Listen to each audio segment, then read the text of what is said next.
Hello everyone and welcome to another allergy-driven performance of Handmade Hero. We have to fix some bugs today. Well, I guess not really even fix some bugs per se, but re-implement something that we broke. We did a bunch of stuff to improve our pipeline to do everything using full 3D because we decided we wanted Z buffering rather than having to do sprite sorting, but part of that meant kind of doing a regular 3D pipeline for reals with projection matrices and all these other sorts of things that you would normally see. And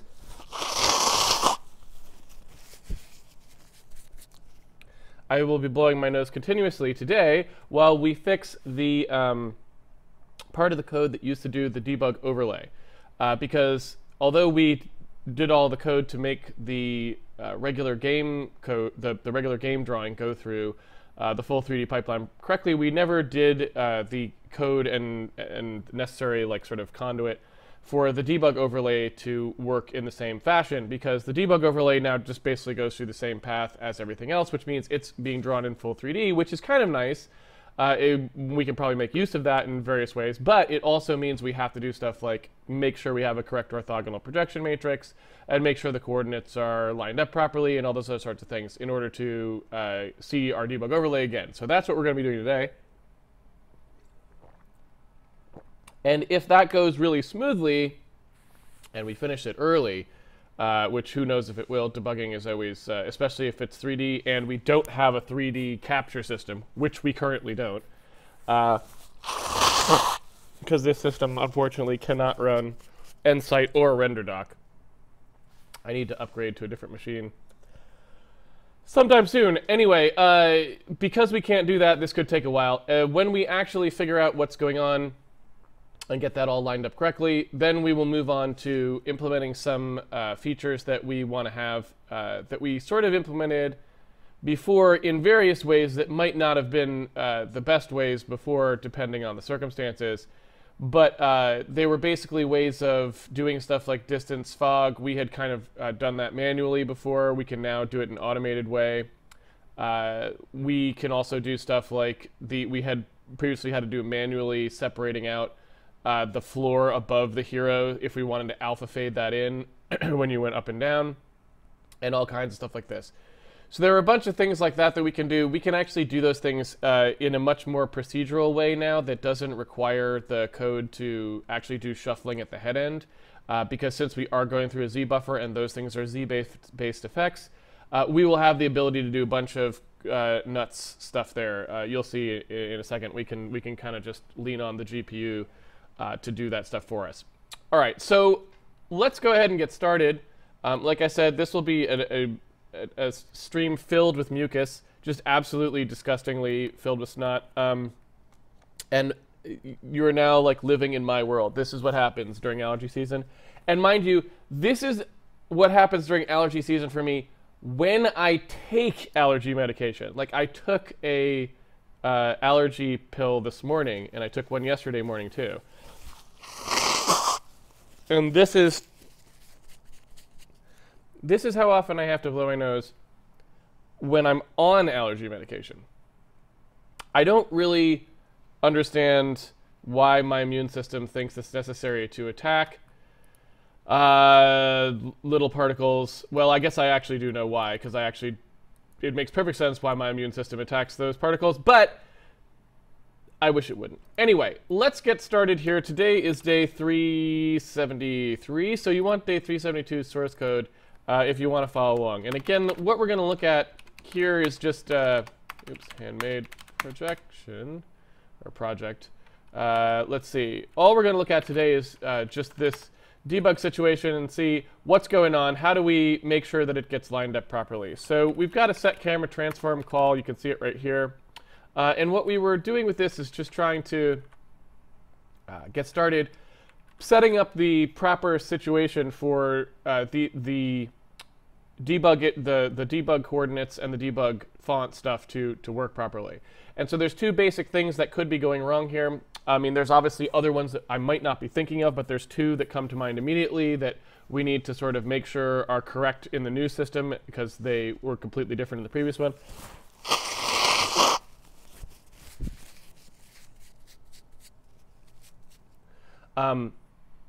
Again, one of them is trying to figure out what the coordinates are going to be for the debug things. We were previously using a certain set of coordinates for debug stuff.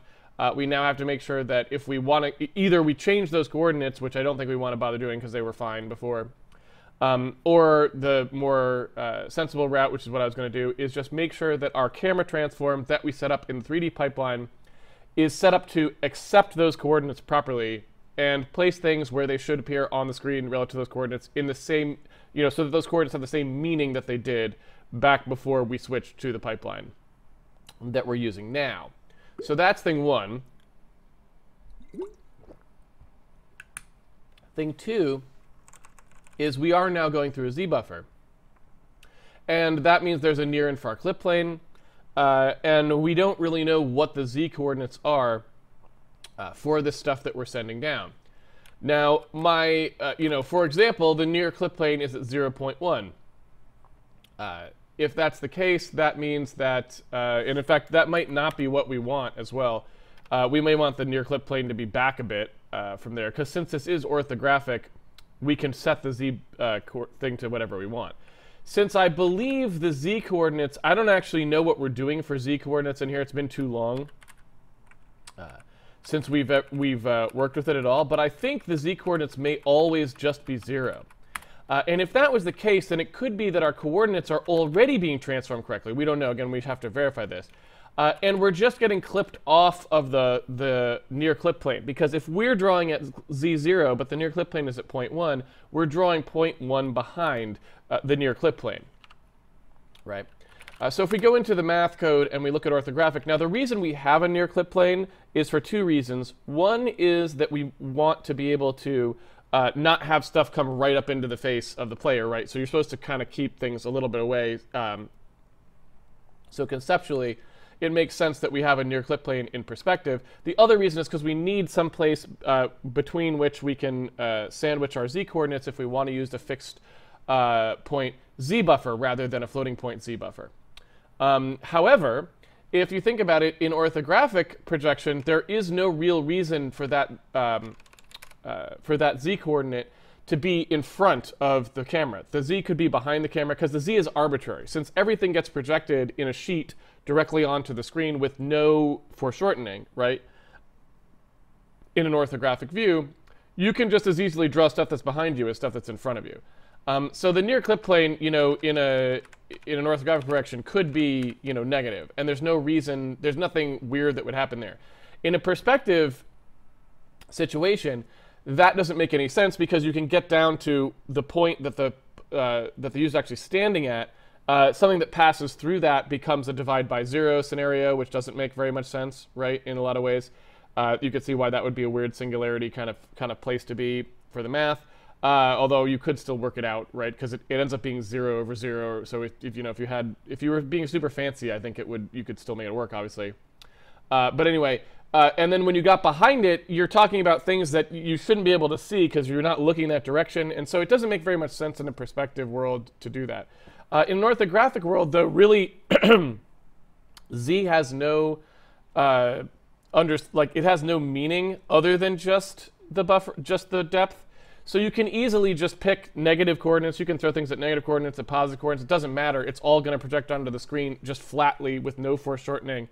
No mirroring when it goes behind you, and none of that stuff, because you're not doing a divide by any coordinate. So we could have the near clip plane be behind us, and it wouldn't matter.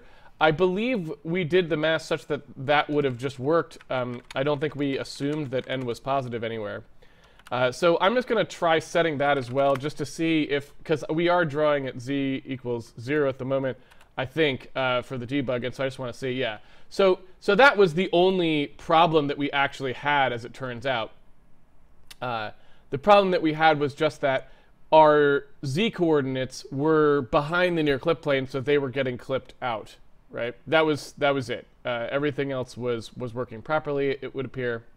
And so, obviously, at the end of yesterday's session, we did do the one piece where we did set camera transform, so we did need to do this as well, if you remember that, to set up that coordinate transform. But it looks like we set up that coordinate transform properly, first guess, so that was nice. And well, first educated, I guess I suppose.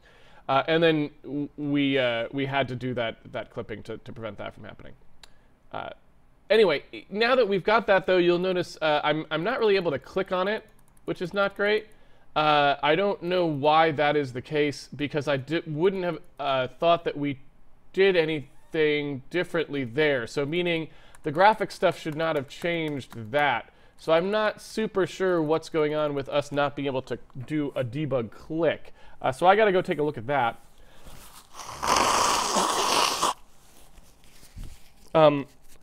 That may be that it is still working, but the direction is going the wrong way. I don't remember whether we had Y going up or down in the debug system. And so I'm not sure if that has something to do with it. What I'm going to do, just quickly, is I'm going to create an incorrect projection here to shrink down what we're looking at so that it's smaller. You can see what I did here, where I've taken what was previously here, and I just shrunk it down to half the size. Just so I can see if when I click on it, which it should still click here, yeah, it doesn't. So it may be, oops, that's not what I wanted to do. What's going on? Stop running. Okay, there we go.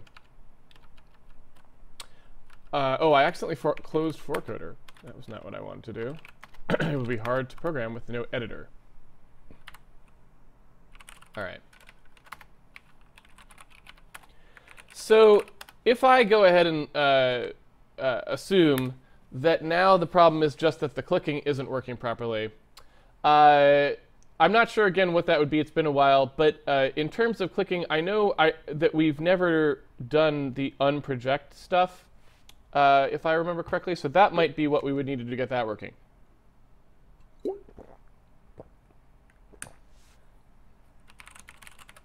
Aha, yes. So you can see here we've got an unproject call. And that's basically saying, hey, here's the mouse X and Y. And the mouse X and Y are in screen space originally, and we need to translate those from the screen space to the actual drawing coordinates that we were using so that we can correlate them with what we drew. Now, I don't actually know, when I say screen space, I'm not sure I even remember what we were putting mouse X and mouse Y in. I assume they're pixel coordinates, but I don't even know that. I don't remember. So the first thing I want to do is find out what those even are. So, you know, the easiest way to do that is probably this, actually. And I'll just go up here and say, hey, could you go ahead and print those out for me? Actually, what are those in the input layer?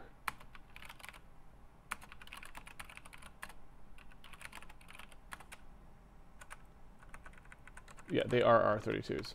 So I just want to see what those are, so I know what we were placing those in. Yeah, so those are just in pixel coordinates.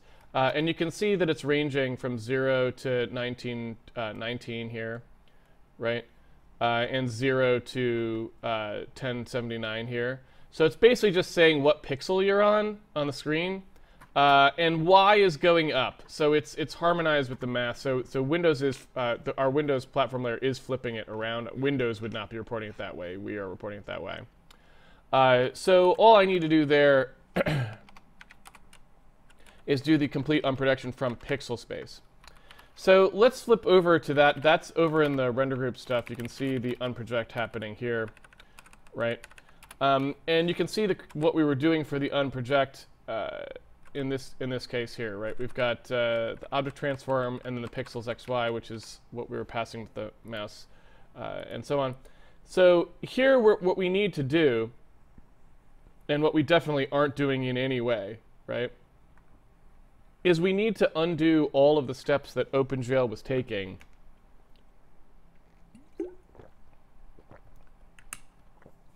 when it produced these coordinates, right? So the first steps looks a lot like what OpenGL does, right? You can see we take the unprojected XY and we subtract that screen center from the pixels XY to produce that, right? So what that's doing is that's saying, okay, we've got something that ranges from 0 to the pixel, to the width, and from 0 to the height. And what we want is something that's centered around the center of the screen. Because that's the first thing that OpenGL would have done in reverse, right? You can sort of imagine us taking the OpenGL set of things it does to the incoming points and just doing them in reverse, right? You know we've got a projection matrix, right? You know, that looks something like this, potentially. Actually, I guess it looks a little bit.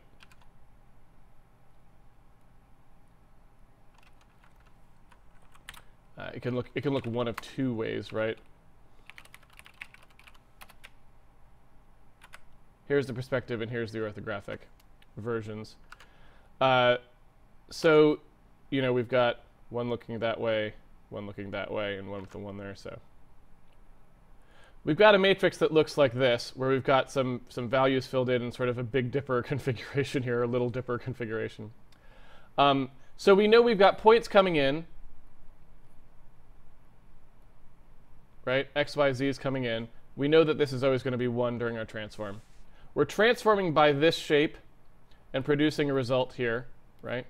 And this result is in clip coordinates, right? So this result is in -1 to 1 space in all dimensions, right? X, Y, and Z. And then it's clipped. Then we're going to take these output values. So in this space, right, we know that we're taking values that range from -1 to 1 in all ways, right? So we're imagining that.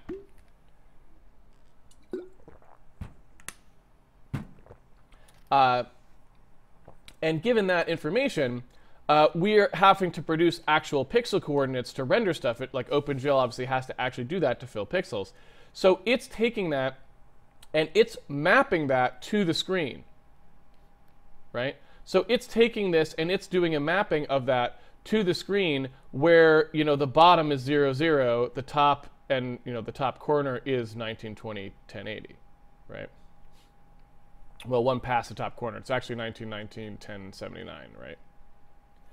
And so the first thing we want to do if we're given a point in this space is we're trying to get back to clip coordinates so that we can continue back down this part, right? Because we're going the other way here. So instead of multiplying by a matrix, clipping, and then transforming to screen space from the clip space, we're trying to do it backwards. So this is the clip space transform here, this thing that was going this way. We're trying to go this way. That means the first thing we want to do is center about the middle. Because remember, these started out centered around the middle. They weren't around the lower corner, right? And so what we need to do is first do that. So to do that, we would take the center of the screen and subtract, we would take whatever the point is and subtract it from the center, right? That gives us that, wherever that point was, if this was the point here, that gives us it centered around here rather than centered around here, right? And that's exactly what we're doing as the first step. So that first step makes a lot of sense. This next step, not so good, right? This next step you can see here has the aspect ratio baked into it, but we don't want to do that anymore. It starts off pretty good, right? You can see unprojected x, y, dot x, and y. This right here is normalizing to the screen. That's, again, exactly what we do want to do, because we want -1 to 1. So this 0.5 over screen dim x multiplier is exactly right, because what we would end up having is, well, actually, is that exactly right? Let me just double check that. I want to make sure that before I say that something's exactly right, that it actually is. So here we end up having the width, right? And the key here is that the width itself is not what we want to normalize by, right? We want to normalize by half the width, because we're centering around here. So if something was all the way over here, we want it to map to -1. And if it was all the way over here, we want it to map to 1. That's a span. This span is only half of the width, right? So we want to take the point x and divide it by the width over 2. And of course, if we divide by something over 2, the 2 can come up. So we end up with px over w times that 0.5, right? That's the divide by 2 coming up to here, right? So 0.5 px over w is exactly what we want. However, you'll notice the aspect ratio is baked in here. We don't want the aspect ratio baked in here. Why don't we want the aspect ratio baked in here anymore? Because it's in the matrix.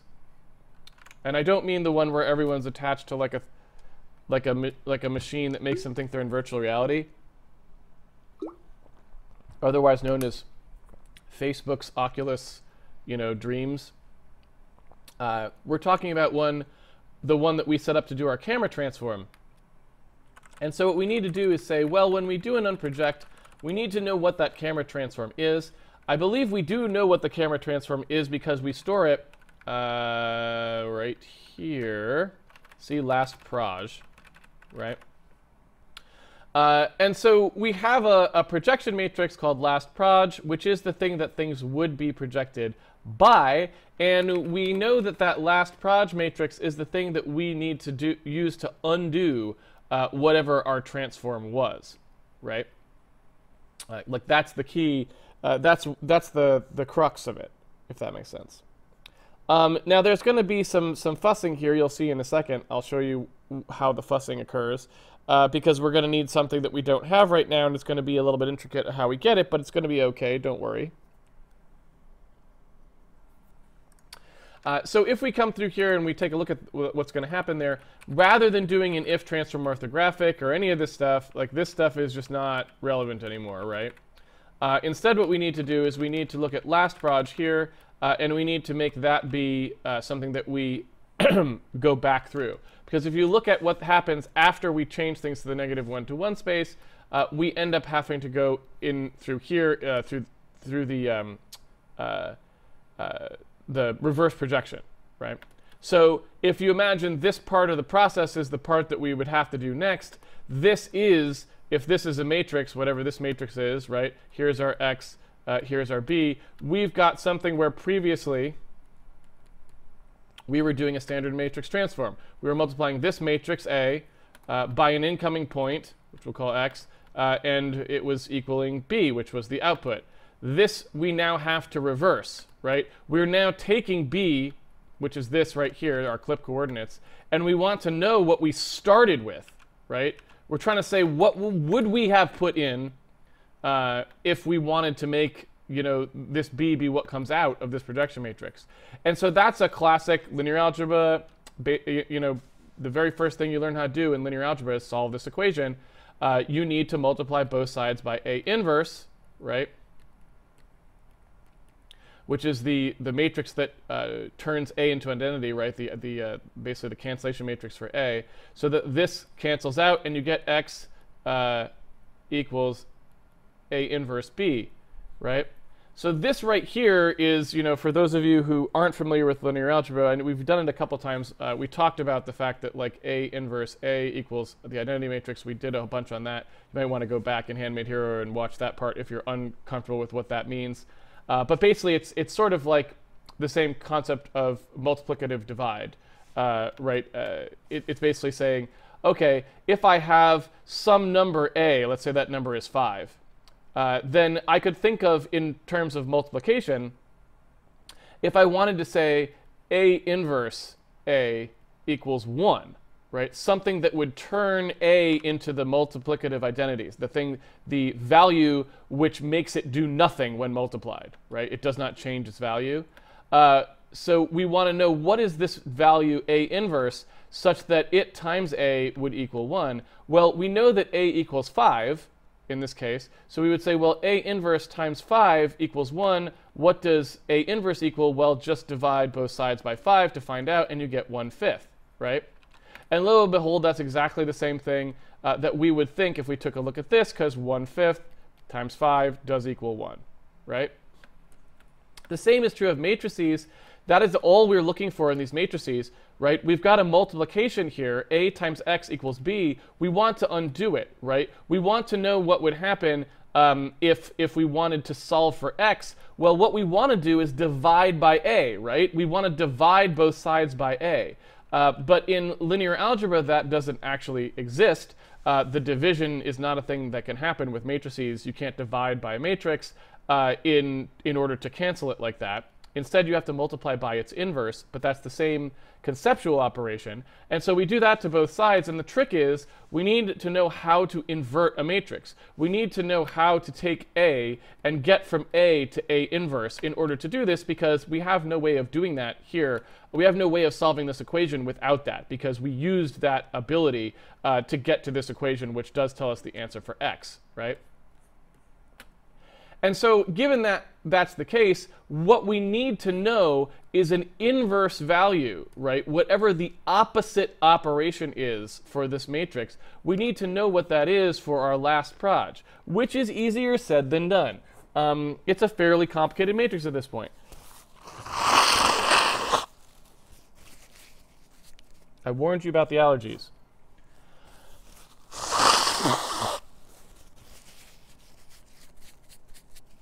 Anyway, so we need some way of actually producing that A inverse B, and that's the key, that's the thing that we have to figure out how to do. Now, one thing that you'll notice is that if we take a look at what any of these matrices look like, they're not that difficult if we look at them alone. So here's a perspective projection matrix, and it just has 4 values in it, right? It just looks like this. It's got A, B, C, D. Here, well, you know, it's A times C, B times C, D, E, right? So it's AC, and we can call AC something else. Like, we can just call that, like, U, let's say. And BC can be V. So that way we don't have to keep writing it. We've just got U, we've got V, and then we've got D and E, right? And then we've got a -1 and a 0 here. And we've got zeros everywhere else. Okay? And if you look at this matrix, what you can see from this matrix very quickly is that it wouldn't probably be so difficult to deal with this if we were just dealing with just this one matrix in isolation. Because what happens when we multiply by x, y, z, w, we see the results here are not particularly complicated. This coordinate is just ux. Right? There's nothing else that happens to this coordinate. There's nothing else there. Similarly, this just gives us Vy, right? That's it. So when we come through here, we can individually invert the x and y really trivially here. It would be very simple to understand how that would happen, because all you have to do is divide by u or divide by v, right? Which tells us exactly what we would need for our inverse matrix, right? Without having to do any kind of fancy math on it, we would know that the inverse matrix here would just be 1 over u, right? Because when it multiplies by this, if it has to produce x again, it has to knock out the u, which 1 over u is the only thing that will do, right? And you can't have any other values involved, because none of these could be in play. You have to just take just this one and multiply it by 1 over u, right?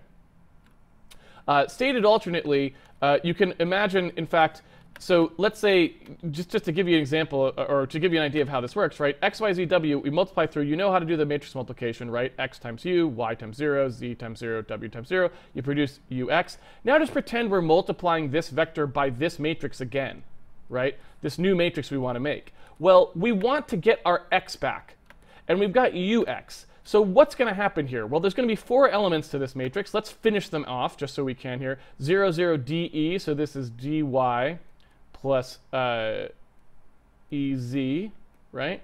And then this right here is just going to be negative z, is the only thing that's in there, right? That's it. So that's all we've got. And so if you take a look at what's going to happen down here, when we multiply, it's like, yeah, okay, if I want to produce x again, what do I have to have? Well, I've got to have 1 over u here, because that's what's going to multiply this term, and I've got to get rid of the u. That's what will give me an x when I do this matrix multiplication, if this was the incoming vector and this was the new matrix, right? Here's my A inverse. Here's my A, right? This is my B. This is my x. So when I'm doing this, I can see exactly what that is, and similarly, I can see exactly what this is, right? Those are almost like read them off easy. Like I don't even have to think, right? It's just obvious. So it's only once we get down to here that things start to get a little bit more tricky. But if we skip this third guy for 1 second, you can see that this is also extremely trivial to work with, in a sense, that we know exactly what the z value was because it's down here in the fourth component, right? So we could just ignore this entirely and say, well, I don't really care what that is. I don't need to know what that value is. I've got z, and z is what I want, right? Furthermore, w is always 1. So we don't have to reverse engineer it. So what that means is now we can see for what we would multiply here, we would just multiply 0, 0, 0, negative 1, right? That's all we actually needed there. Because we just need to get that negative z. We don't want any other contributors, and the w has the negative z in it, right? So that leaves us with a z here, and we know that we just want a 1 here, so that's just going to be 0, 0, 0, 1. So hey, guess what? We inverted this matrix without ever having to really think too hard about it or do an actual 4x4 matrix inversion, which, let me tell you, is something you probably want left to Mathematica, because actually Gaussian eliminating it or something else is a huge pain in the butt. Okay, let's check our work, though. Is that correct? Well, let's go in here and erase these guys out and just see what happens if I multiply these two. All right, so take the first column, first row. This is going to be u, and 1 over u is all that's in there. And hey, guess what? That produces a 1, which is exactly what we want. Now remember, what we're aiming for here is the identity, because a inverse times a should equal the identity. So if I multiply this by this, I should get, you know, 1s down the diagonal and 0 everywhere else. Does it happen? Well, it's certainly going to happen here, right? Because multiplying this row by any of these other rows is going to be 0, so that's all good. We go down now to the second row. Again, nothing in that first coordinate, right? Because this 1 over u and this v don't coincide at all. Go to the next one. The 1 over v and the v do coincide, so we've got, oops, we've got a 1 there, because it's going to be v over v, which equals 1, which is great. Now we've got this row 0, 0, 0, negative 1. What that means is that, again, as we go through for each of these elements, 0 is going to be multiplying everything but the last value. So we're just basically getting a 0, and hey, there's that negative 1 that coincides with the negative 1 here, so that's a 1, right, on that final time. And then the last time we've got this guy and this row multiplying it. There's just that 1, negative 1 there, and that's going to multiply this guy, which is going to put it a 1 over here. So it's basically just producing the exact identity matrix we wanted, right? You got this row times this is nothing. This row times this is nothing. This row times this is, oh wait. Did I mess that up though? This row times this. No, it isn't, because this is not, this is not. Because we're multiplying this row times this column, that's going to give me a negative 1. So I think I made a slight mistake there, didn't I? Should this be this should be a negative 1. Let's double check that. Let me actually write these. It's hard for me to multiply these side by side, like upside down like this. I like to be able to do them where I can see it, but let me just check that one more time. So I know that all those are correct, but when we get down to this last row, so u times 0, 0 times 0, 0 times 0, 0 times 0, that's a 0. 0 times, okay, so then we're going to go down to this column here, right? So this column here. 0 times 0, v times 0, 0 times 0, 0 times 0, so that's still a 0 as well. Now we're going to go to this element here, so it's this column times this row. 0 times 0, 0 times 0, d times 0, and negative 1 times negative 1. Yeah, so it should have been a negative 1 there. That was incorrect of me, it looks like, right? At least that appears to be the case if I want that to be, yeah, if I want that to be the correct value.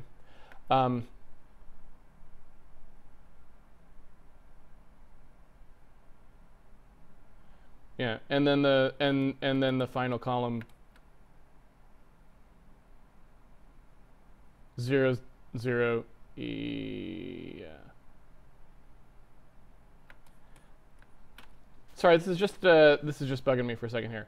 So if we are going to stuff, this is what we're going to end up with in here. If this is what, you know, we have negative z in here.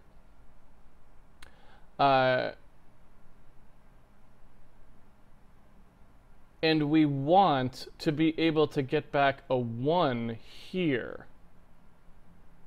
This is actually a little confusing. If we want to be able to get back a 1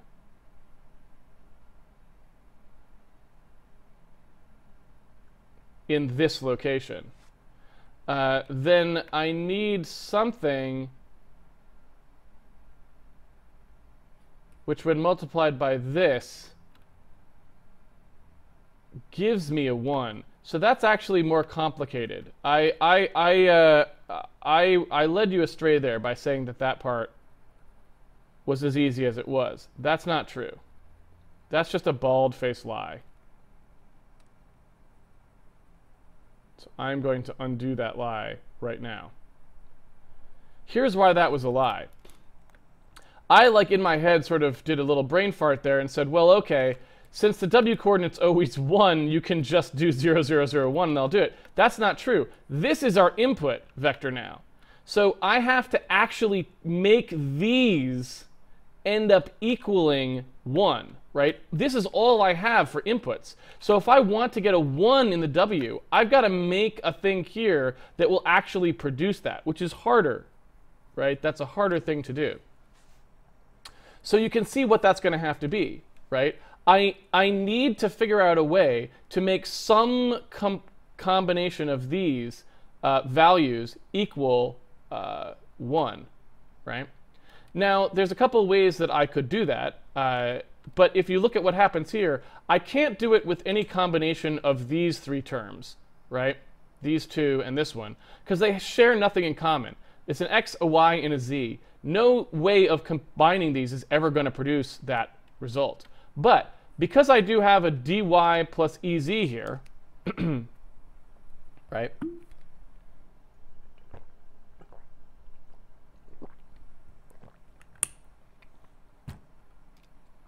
Actually, why does that look like that? It's not what that is. That's that, right? That's dz plus e. Why did I think I was 1 off on there? Wow, it's not a good math day, huh? Let me write that there.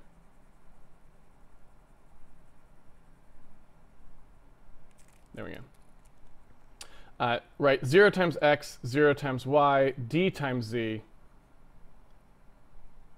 right, plus e. I don't know why the y got stuffed in there. That doesn't make any sense. So that's actually what we've got there, right?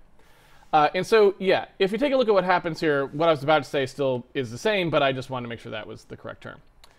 So I can't really do anything to create a 1 by using these two because they don't have the same terms. I can't use this one and this one. I can't use this one and this one. I can't use this one and that one. But these two both have a z in them, right? So I should be able to do something potentially to make this work out so I can get values that actually make sense in the bottom, right? And so we can take a look at what this would be if I just said down the bottom here, if I just said I had, you know, what would be the right letters for this? Let's say I did like I, J, K, L, right? We basically know in this situation I and J are useless. They're not going to produce anything useful for us, right? So we're basically looking at just K. I'll use I and J because they're easier to see. Well, they're actually, let's use I and K. K and J. That looks pretty good. So if we have two coefficients here that multiply these, can we get a 1 out of them? Is basically what we are wondering, right? In other words, can we figure out some way of getting a 1 back up in here when we actually do that inverse, right? When we're multiplying by these. So I want to produce a 1 in the output. I want to multiply by 0, 0, kj to do it. And so that would just give me k dz plus e, right? And then j is multiplying this, so negative jz, right? Equals 1. Is it possible to do? So that's k dz plus ke minus jz equals 1. Group the terms so we end up with the two z terms coming together. That's k d, right? Actually, I suppose I want to solve...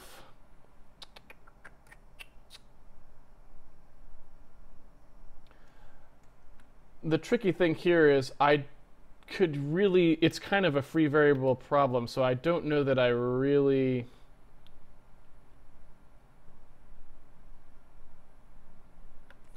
I don't know that I really have... In other words, it's going to be over... There's going to be more ways to do this than just one, right? Because we've got essentially two variables there to play with, and there's only one actual output value. So we don't really have a completely defined system here. But either way.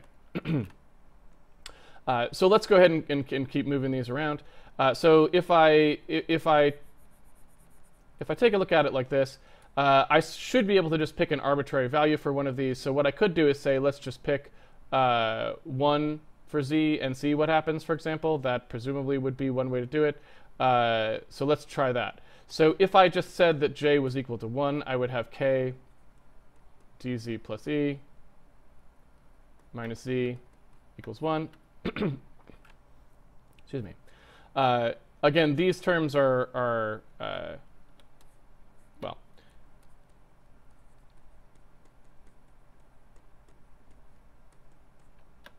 so now what I want to do here, I guess actually there's no need to do that because I want to solve for k anyway. So let me just move the z over to the other side. I get k dz plus e equals z. I get k equals z over dz plus e, right? And it looks like in that case, that's still a little bit dicey, right? Because it almost works, right? I would get 1 over d in this case if it was just this term, but the plus e makes this problematic. Excuse me. So that does not quite work. The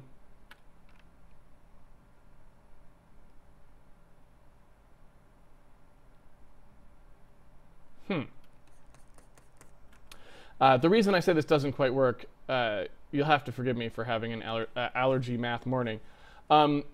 If the reason this doesn't quite work is because I can't use z in the actual values. I have to have z cancel itself out, right? Because if I wanted to use z in the values, yeah, I'd have to use them. If I want to use z in the value itself, that's not possible because the matrix has to be a set of constant values. It can't be something that's proportional to one of the input values, which in this case would be the z value, right? So that's not allowed. Now, in this case, it would cancel partially, but not fully, right? So we could, for example, divide the top and the bottom by z, and you would get 1 over d, but it would be plus e over z, which is not possible to create. So it's almost there, but not quite.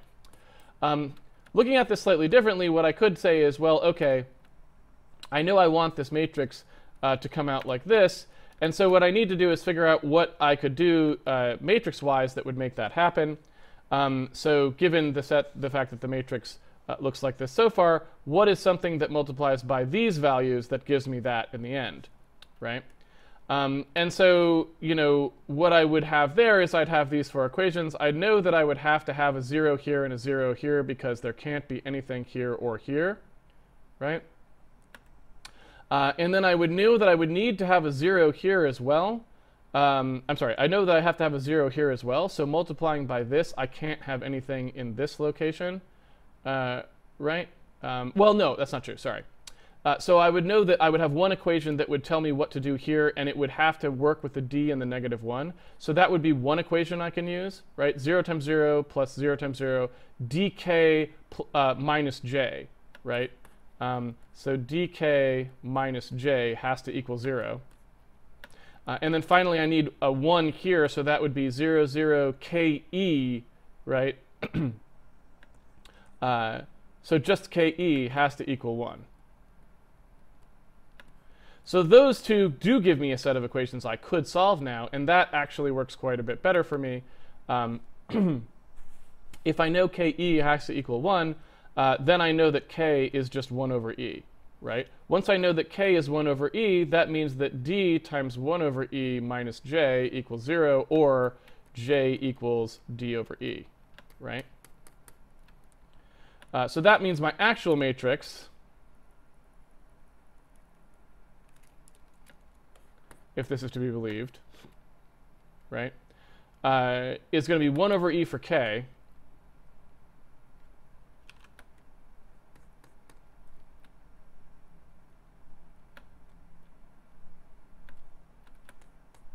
is that right?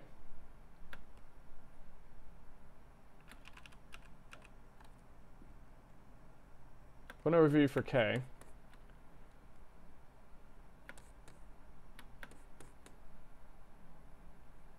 And d over e for j. All right, so let's see if that checks out. So 0 times 0, right, here to here, 0 times 0, e times 1 over e is 1, right, and 0 times d over e. So that does equal 1, which is exactly what I wanted. Let's see about this value here equaling 0. 0 times 0, 0 times 0, d over e, and then negative d over e, so that is exactly what I wanted. All right. So this does look like the correct inverse matrix now, despite a little bit of morning brain farting there. And again, this was just by doing it by inspection without actually trying to invert the matrix in any kind of proper way. It was a little, I thought it was easier than it was at first, so I probably should have been a little more rigorous about that. But you know, sometimes you get lulled into, when you see that nice starting diagonal structure there, into just being a little bit lazy, which I was. However, it looks like now we've got the correct inverse matrix here, which means if you take a look at what happens, we now have a way of constructing the inverse projection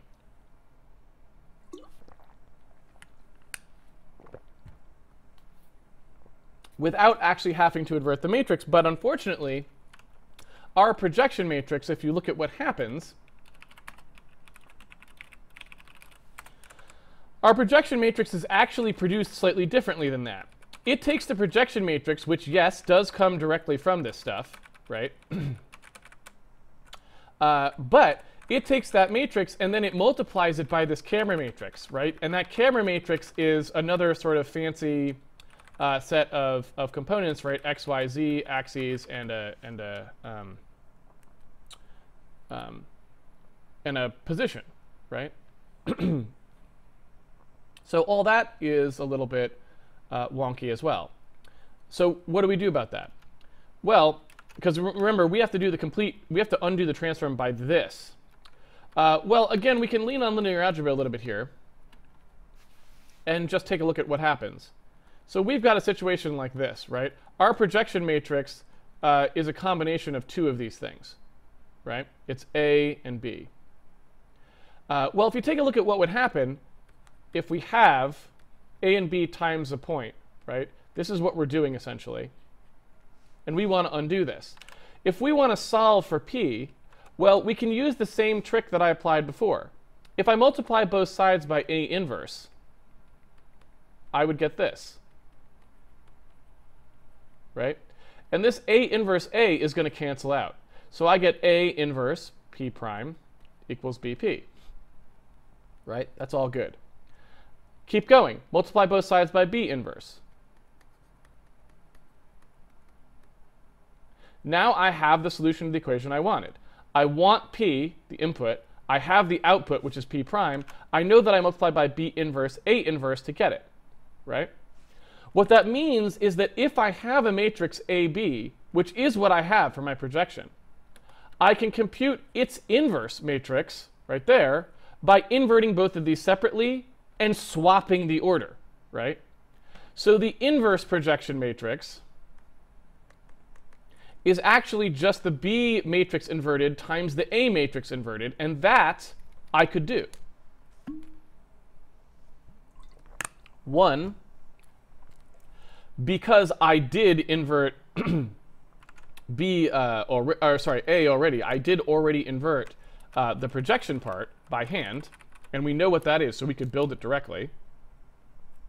And the camera transform, right, we can do all kinds of sly stuff with, because we know our camera transform has a very specific structure to it, right? So we'll take a look at that in a second. But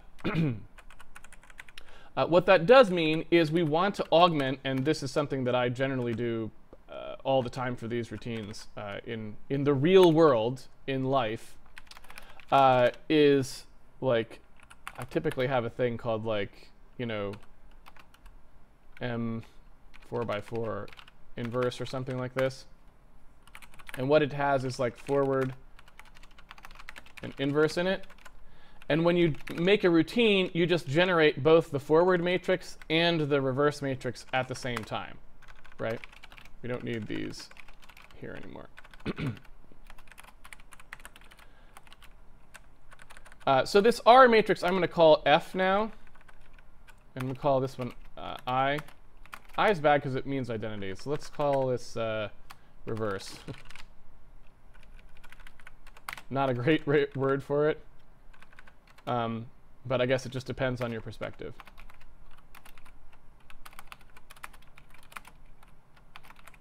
Pun intended. All right, so if I want to make the forward matrix, I know it looks like this. If I want to make the inverse matrix, I now know what that does look like. Let's go ahead and... It's that. So this is 1 over A times C, and then just zeros. This is 1 over B times C, and then zeros.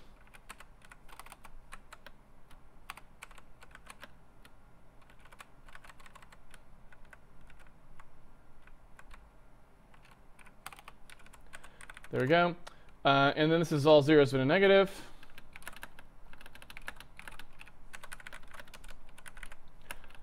And this is all zeros and then two inverses, right? So this is 0, 0, 1 over E, D over E.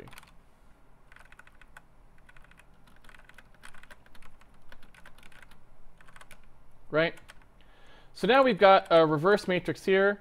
And what we can do in our test code as well is we can do like I, and we can say, let's make sure that the reverse times the forwards actually does equal the identity matrix, if that makes sense. So let's just try that. M4x4 in results. I guess we could do this as well.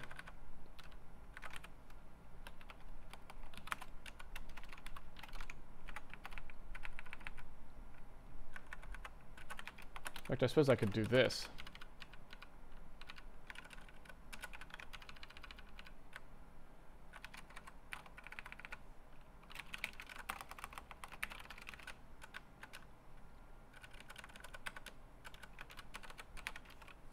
There we go. That's a little better, isn't it?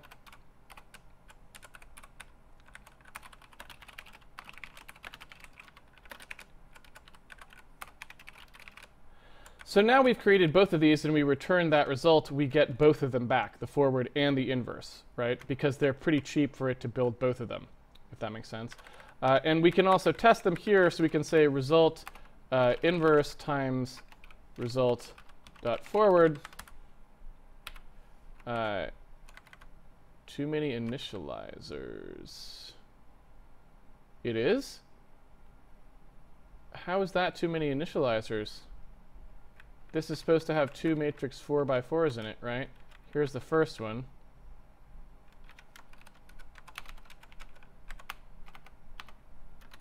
It's going to be one of those cases of more brackets than anyone has ever had before. Do you just want me to bracket that more? Yes.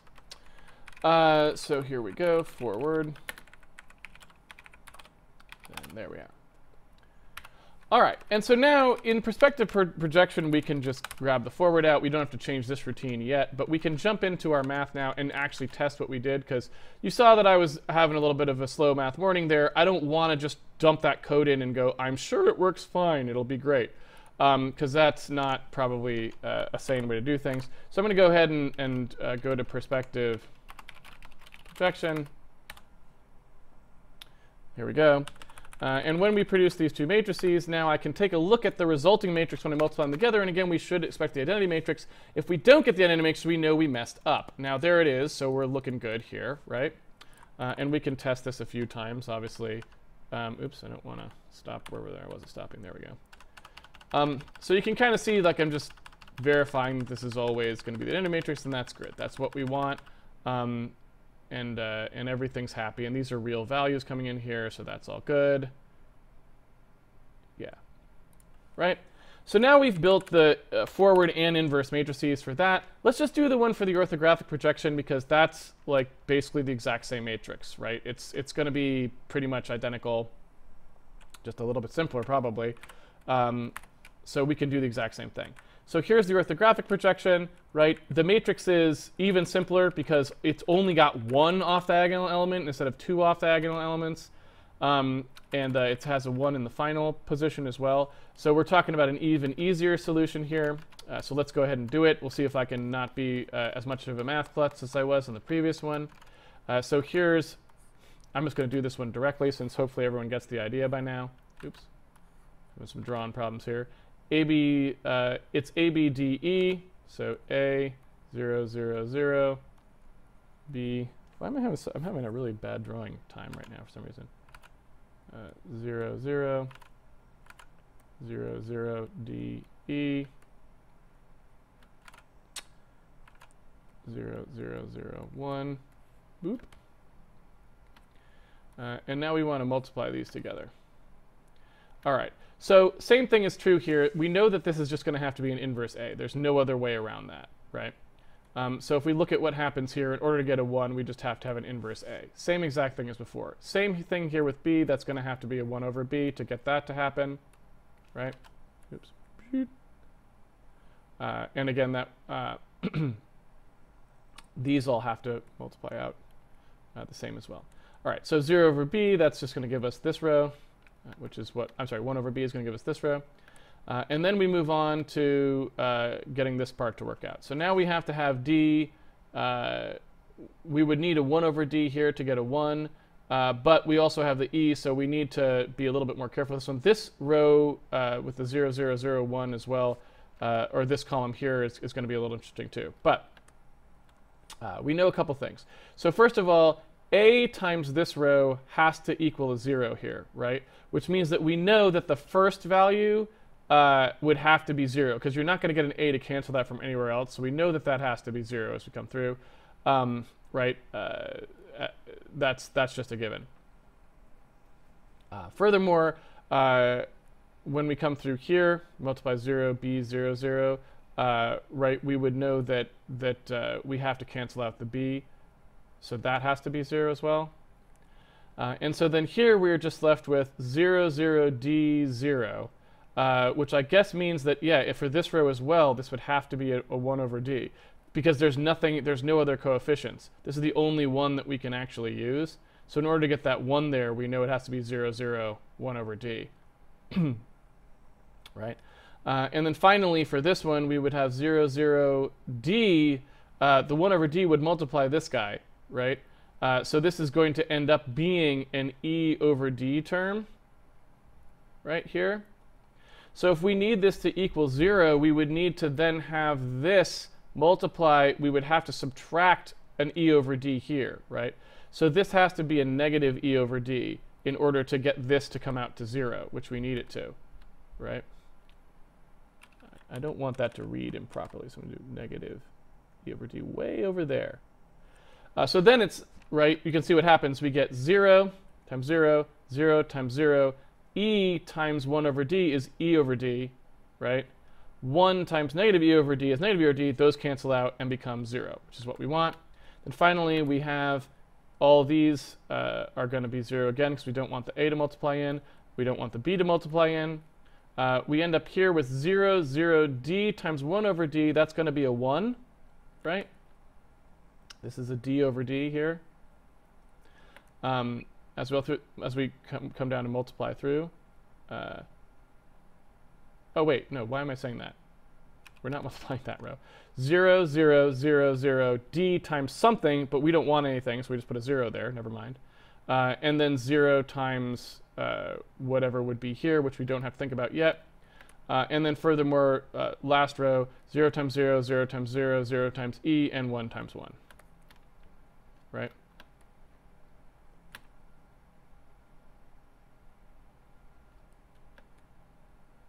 Okay. Just want to double check for brain farts again on that one. I didn't put those in the wrong place.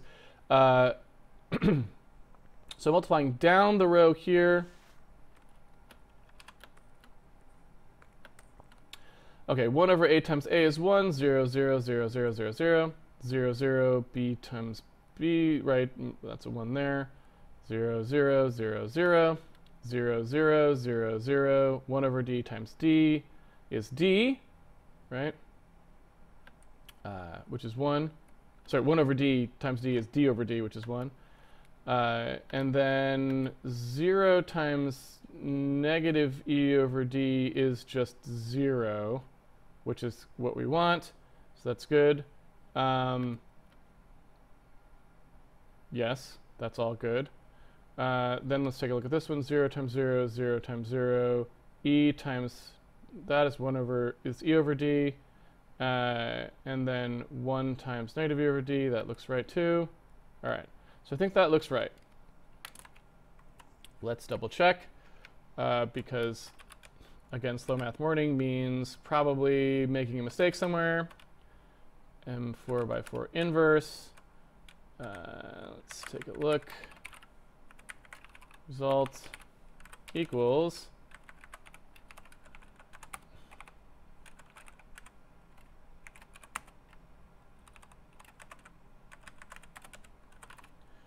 one over a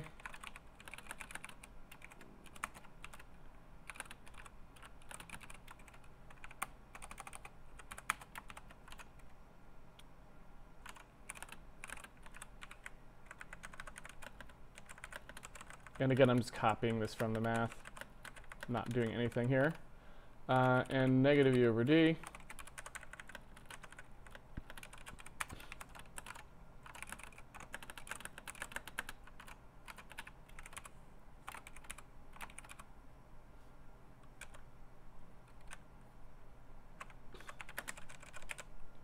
all right.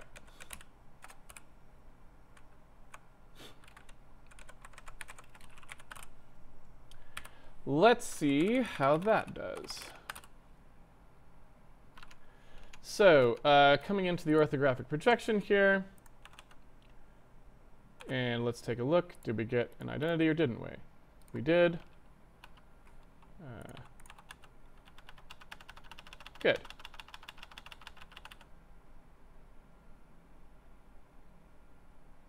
All right. So I think that is now satisfactory. Although if e is 0, is that right? Near plus far, near minus far. Oh yeah, that is correct.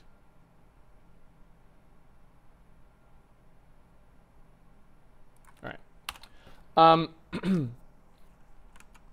So what does that give us? Well, now we actually have an M4 by 4 inverse that we can take here, right? And to produce our projection matrix now, we know that we can do it by going like this.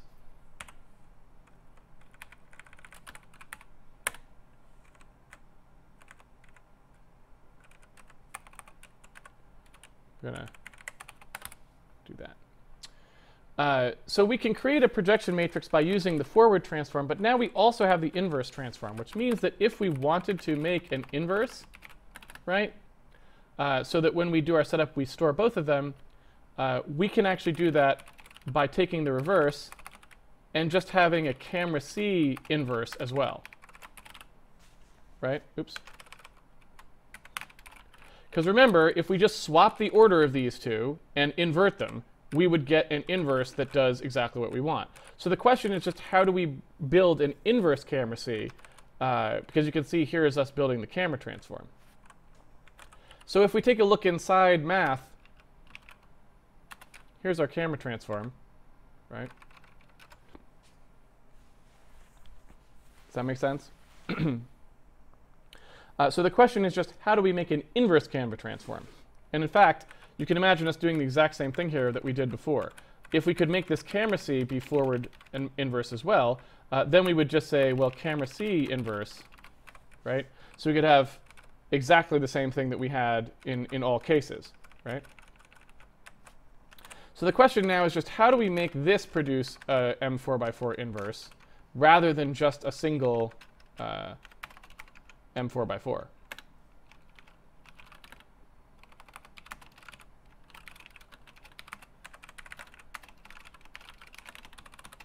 That's what we're trying to do.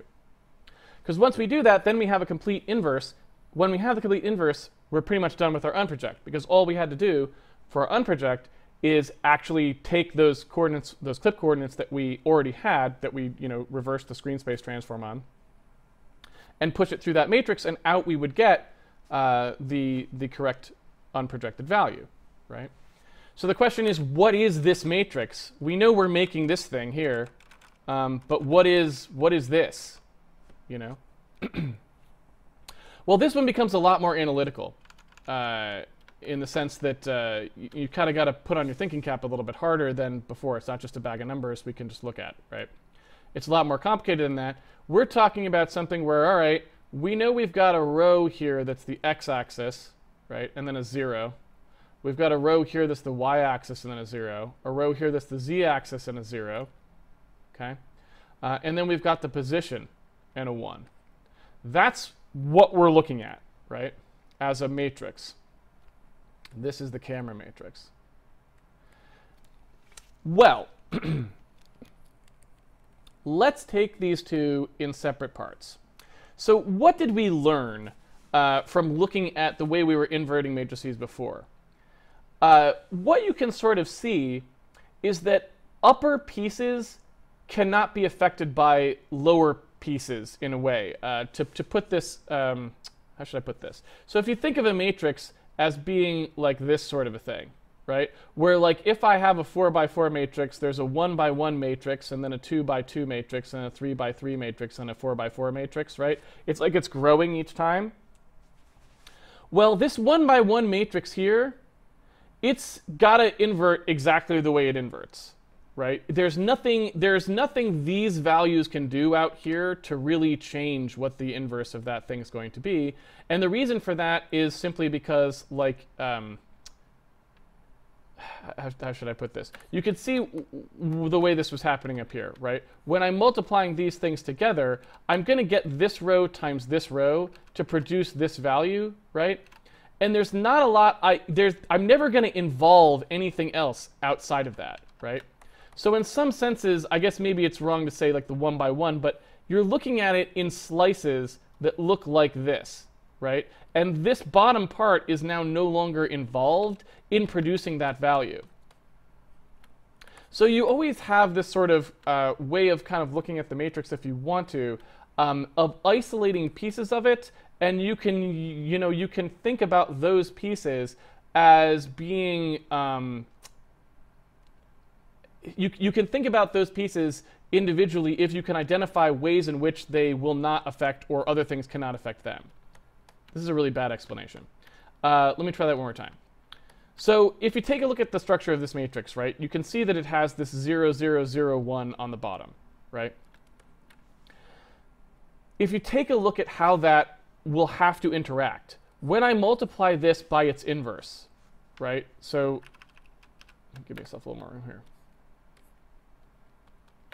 When I multiply this by its inverse, what is that telling me? Well, these 3 zeros down here mean that when I do this multiplication to produce this value, I'm not considering what happens here at all, right? Furthermore, this part right here, I'm not considering what happens here at all, right? Or here. So essentially what's happening with this matrix is I know that when I compute the inverse, I don't have to care what happens here at all when I produce this inverse. So I know that I'm going to have to produce this upper 3x3 without using these, which means that the only things I have for producing that 3x3 are here, right? They can't be in here because those terms can't contribute. Furthermore, I know that the only thing that is in these coordinates is the position. And the position is certainly not going to be involved in canceling out the axes since they're unrelated, which means that this part of the matrix, which is the part of the inverse matrix that would multiply P, is also not involved. So that allows me to focus on just the upper 3 by 3 and know that this 3 by 3 and this 3 by 3 come together to form this inverse without the participation of the outer rows. I think that was a better explanation. Hopefully that made some sense to you.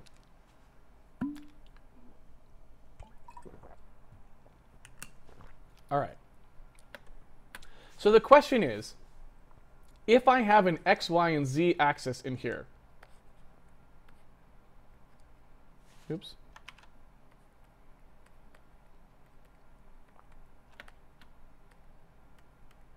So if I have an x, y, and z axis in here, how would I go about producing a matrix which, when multiplied here, would produce the identity matrix? Well, those of you that remember all of our discussions about the inverse is the transpose, right? Do you remember this?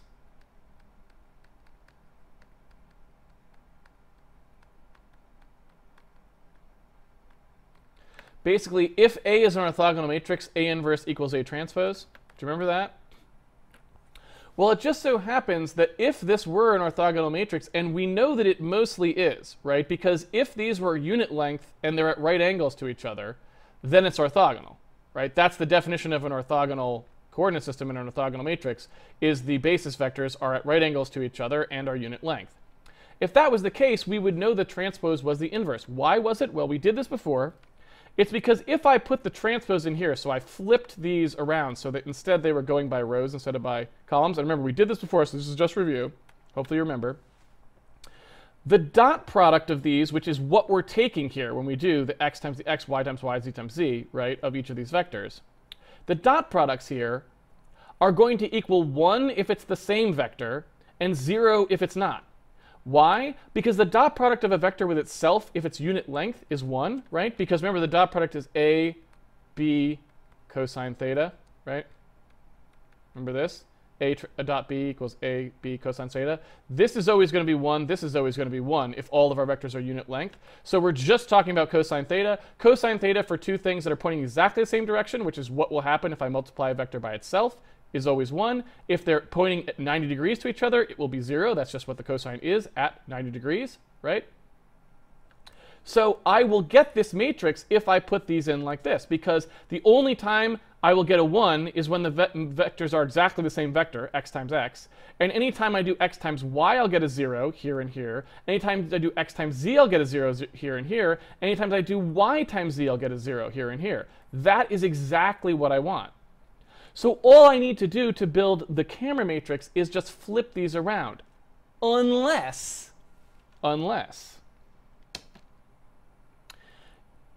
they were the wrong sizes, right? What if these were longer or shorter? And now we never do that for the perspective transform, but we did do that for the orthographic transform. Remember, in our orthographic transform, we did a little shenanigans here. We did a little like flipping around and shenanigans and stuff, right? And all that good things. Where we did a set camera transform, and here we go. There's the shenanigans, right? So these are still vectors are still orthogonal to each other, but they are different lengths. So it is not an orthonormal or orthogonal matrix. For some reason, orthogonal matrices are not orthogonal vectors. They're orthonormal vectors. Don't ask me how that terminology came about, but it did. Right? So we need to be able to correct for the fact that although we will always produce a diagonal matrix by doing this, these values may not be 1s. They may be other values. Right? Because if x had a length of 2 instead of 1, then 2 times 2 is going to be 4 here, rather than 1 times 1 being 1. So we're going to get the wrong values. We're going to get the squared lengths of the vectors coming down the diagonal. Whatever are we to do? Oh no, it is not possible to solve the matrix. Everyone give up right now. That is not true. And it's not true because we know that this is the equation that will be in each of these slots, right? So we know that all we have to do is just change the lengths of these to counteract whatever the lengths of them were over here. Specifically, if I know that this length is going to come out to 2, I just need to make my other length come out to 1 over 2, and I'm done. Right? So again, very, very straightforward for us to do this. When we create that camera transform, I basically need exactly the same thing for that upper piece, right? So here's...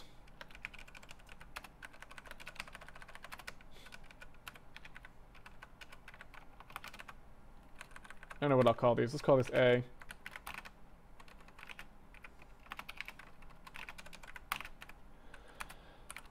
And B.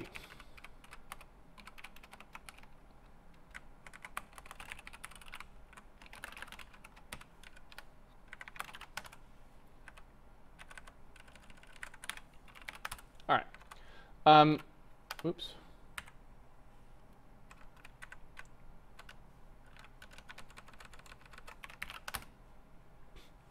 There we go. So if I stuff these into the columns, again, I'm almost correct, but not quite, because I've got some issues here still. And that is that these lengths may be wrong. So what I want to do is multiply each of these by a correction factor, and that correction factor should be whatever the inverse length is. So what I want to do is say 1 over the length of x times x, right? Or I should say x over length x. That would give me essentially the normalized version of it, right? So that's if the length was 2, now the length will be 0.5, right? So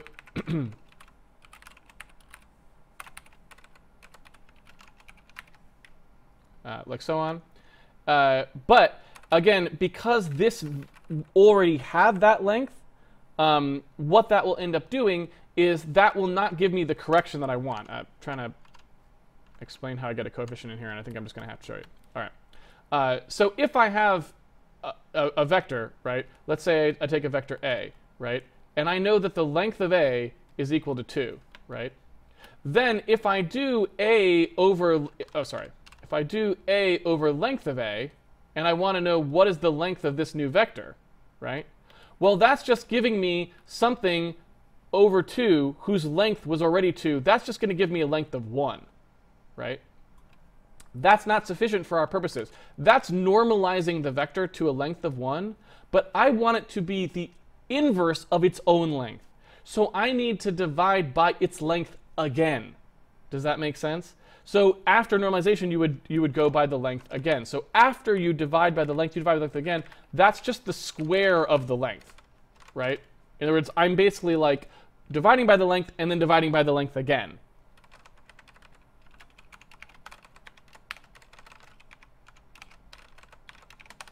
Hopefully that makes some sense. And we don't have a divide operator for vectors yet, do we? Yeah, we don't. I'm going to make one. Math. Operator times.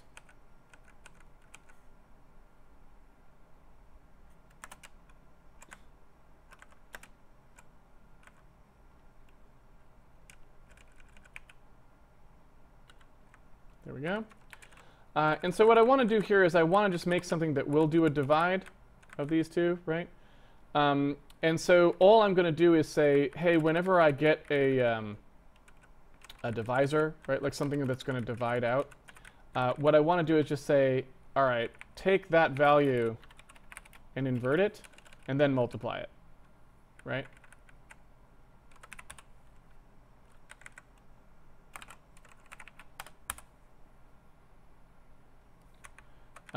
So again, I'm just sort of still doing a multiplying operator here.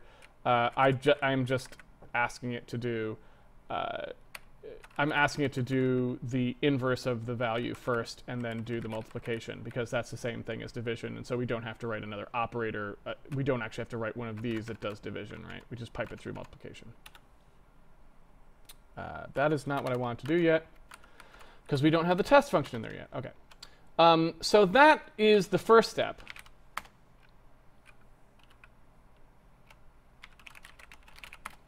Here's our camera transform. So that is the first step, and that will get us the upper 3x3 correctly. But there is also this other portion, which is the translation portion of the matrix, and we have not addressed that part yet, right? So if we take a look at what's going to happen over here when we do our multiplication, we know that we're going to get exactly what we would expect in the upper 3x3 now by using these x transforms, y transforms, right? And then furthermore, we know we've got this position in here, and the position piece, we know we don't want involved in any of these, right? So presumably we know we don't want anything over here, so the zeros over here can stay. But what we do need to do is, as we're producing these values over here,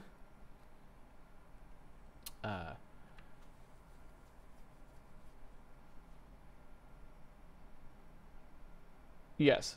So as we're producing values over here, we're going to have to deal with that somewhere. All right, so let's take a look at a couple more things here. So as we do our multiplications for here, right, we're going to get nothing in here because of this. As we do our multiplications for these values, however, these values, we're going to have to deal with, these values, we're going to have to deal with the p. Because it's going to multiply all of these.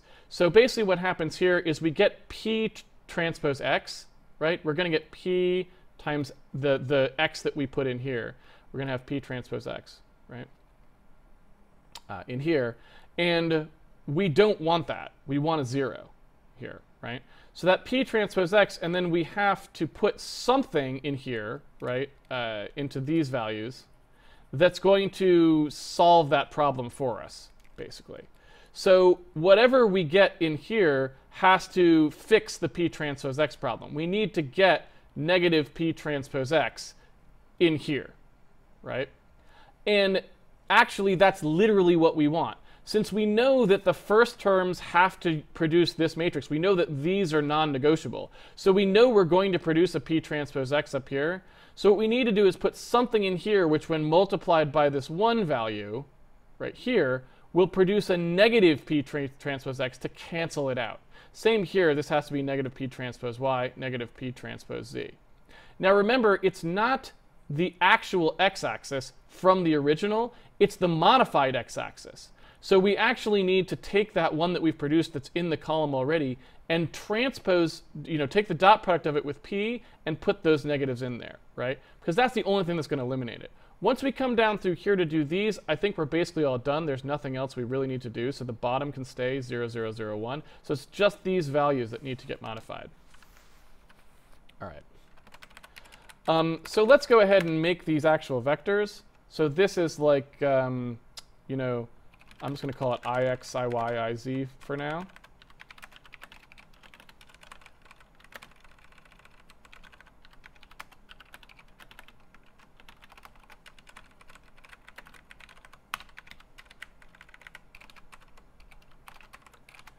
Okay, and we can build this exactly the same way. So we can do a translate.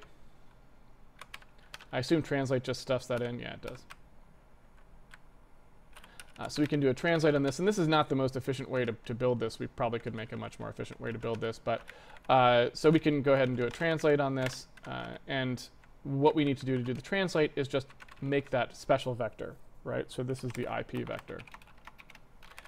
Okay, so what's that IP vector? Well, again, you can almost look at this exactly the same way. If you take a look at what goes on here, what is that? What does that end up actually meaning, right? Negative p transpose x, negative p transpose y. Those are just the columns here, right? Of these vectors. So really, I mean, I'm just going to build it manually because I don't really see any reason not to. But it's again very straightforward. I'm literally just taking this negative p transpose x, negative p transpose y, negative p transpose z, and just doing it directly here, right? So what I want to do here is take the inner product, right? That's the transpose. I want to do the negative of whatever this value was. So we kind of need the composite AP value here I want to save that, right? And I don't know what we'll call that. I'll call that AP. It's the P that went into A. So we want to take the dot product of that with our various vectors. That's all we need.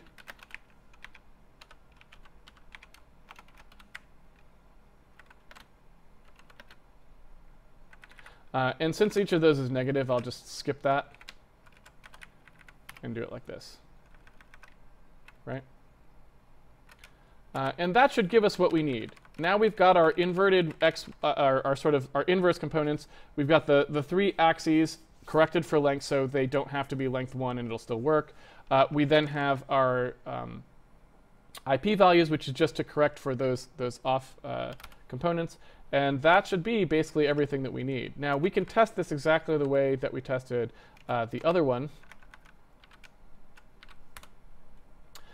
We can use the same bit here.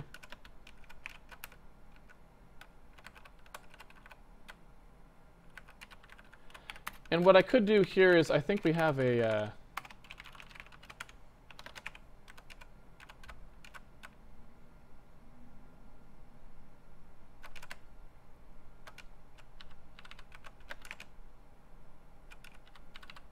we go. So we can look at this test case and we can see whether or not the inverse works properly in this case as well.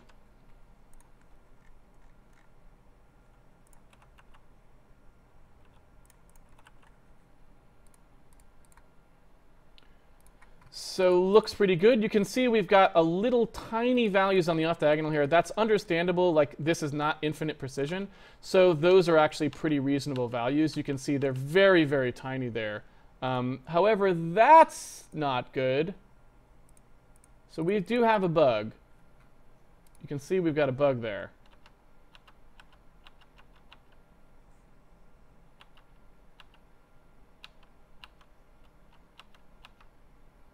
See that? Those should both be 0 values, and they're not, right? So that's not, we have made an error. And let's find out what the error is. So for whatever reason, we never have a problem. Oh, well, looks like the bug wasn't in the math. It was in the typing, as is so often the way. I'm like, why is our x value always correct and our y and z aren't? Well, how about because you didn't type in the equations for the other two correctly? That could be. There we go. Nope, still got one. So now we've got everybody correct except just the y component of just the y component, the y of the p value, right? Let me also double check. I want to this camera. I want to put in some crazier values to it there. So there's okay. So taking a look at this, it's I just want to see if it's always there or not. So no, it's like it does definitely have problems in the P component. You can see that we're pretty much getting correct inverses everywhere else, as far as I can tell. These are obviously very tiny values, so they're basically 0, so that's fine. The math is not always going to be exact. It's going to be a little bit off in the bottom. So that's all fine. So it's really just those P values that are incorrect. So let's retake a look at our P values there and make sure that I'm not doing something, well, I guess we know that I am definitely doing something dumb. So let's find out what that something dumb actually is and take a look at it. Okay. So we have our IX here, our IY here, our IZ here, and then we've got 0, 0, 0, 1 down the bottom. And what do we have ostensibly on the top? I'm sorry, on the P values. Ostensibly, we have the inner product of the P values that were coming into whatever were in the original matrix, right? We've essentially got those. negated and dot producted with each of these. So here in theory we've got negative P transpose IX. I kind of need better. I need more mathy way of writing that if I'm going to have a bunch of equations here. So let's call this like we'll just call this UVW. So UVW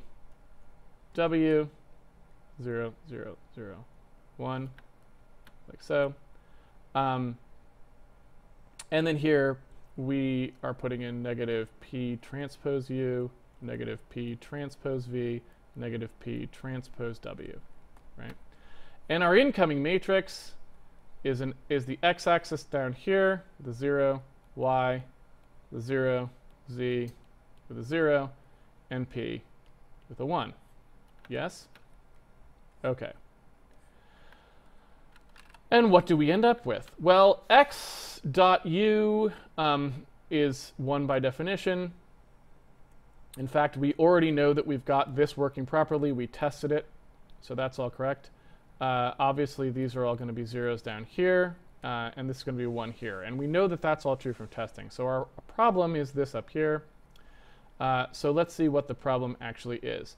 This is going to be P transpose U, right? It's Px times, yeah, so I don't know, this looks right to me. That's going to be P transpose U. And then we're going to multiply 1 times negative P to U. So that should be a 0. Same thing should happen here. This should be P transpose V, right? And then we should have a negative P transpose V there. And then same with this. This would be P transpose W minus P transpose W, right? So these should all work out to be 0 there. That's what I would have expected. So I am a little confused as to what...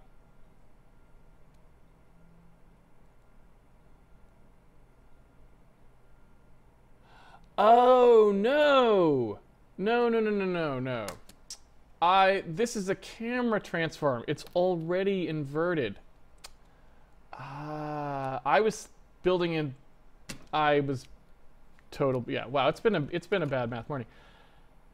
It's the other way around. Duh. I typed it in correctly, but I did. Yeah. It's the other way around. This is a camera transform, so it's x, y, z this way. Yeah. All right. Well, hey man, this is why you test. You know what I'm saying? It was the other way around. This is what we're actually dealing with. And so when we put these in here, it's actually this way.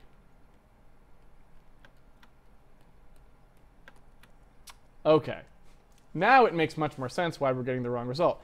It's going to be px, right? Px times ux, but py times vy plus pz times wz, right? You can see it's doing a dot product, but I'm sorry, these are not. Those are all x's. So it's actually doing a cross this way. So the negation we want is actually not a dot product with one of these vectors. It's a dot with the x components of it, which is very different, right? It's actually this. Right? The AP is still going as if a dot product, but it's going this way. Does that make sense?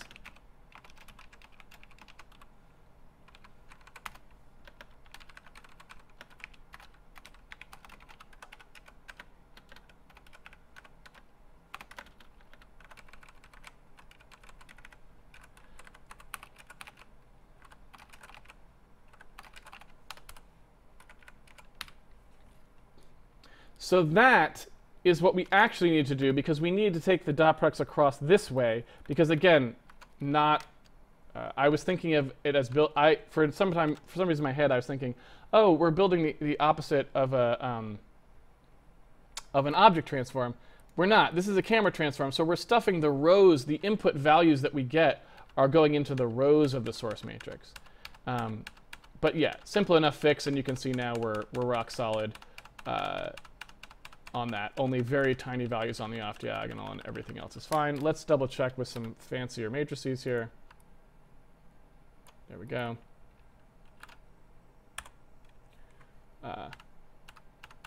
And still rock solid, so that's very good, right? You can see the only things we ever get there are very, very tiny values on the off diagonal.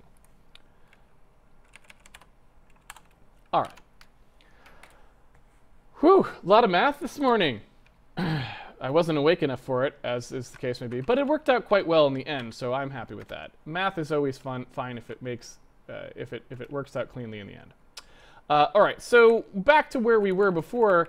We're kind of ready to go now because we've got all the stuff that we need. So we can make a projection and an inverse projection together, right? And we're all good to go. So if we want to save now when we do this push setup call, if we actually want to extend that to be something that saves the entire setup, right? We can do that. So what we're going to do here is just extend last projection to be one of these more fancy matrices, right? So now we can say, okay, M4x4 in proj, and we can say proj.forward and proj.inverse.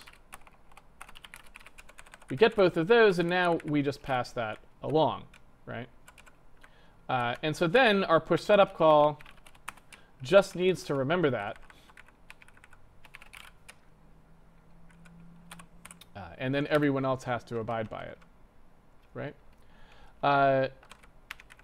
This part here, where do we set the last proj? There it is. So we save the last proj. When we push this down, we don't need to know that. We don't need to know the inverse. So we can just save that. And let's see, M4x4 proj. Probably should keep this the way it was before. And really, I should probably call this composite, right? That states more accurately what it actually is. It's the projection plus the camera transform.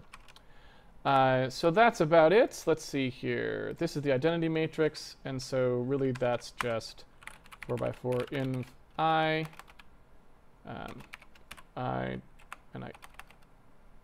can I do? I probably can't do this, can I? Thank you. So I think that's about all we would need for that. Now we should have the exact same pipeline running, but now we have the ability to access the inverse of our projection at any time. So now inside render group, when we do an unproject, if we want to, you can see the unproject here, right?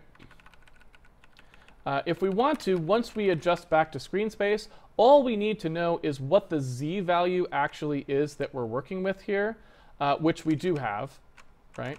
And once we know the z value that we're working with, we can go ahead and do the reverse transform on that, right? Now we have some issues here. And that issue is just that the value that someone's going to give us for the z is going to be a little bit confusing. Because they need to give us the z, when we do this unproject, the z is going to range from -1 to 1. But they don't really know what that is, right? They don't know what the -1 to 1 value actually is,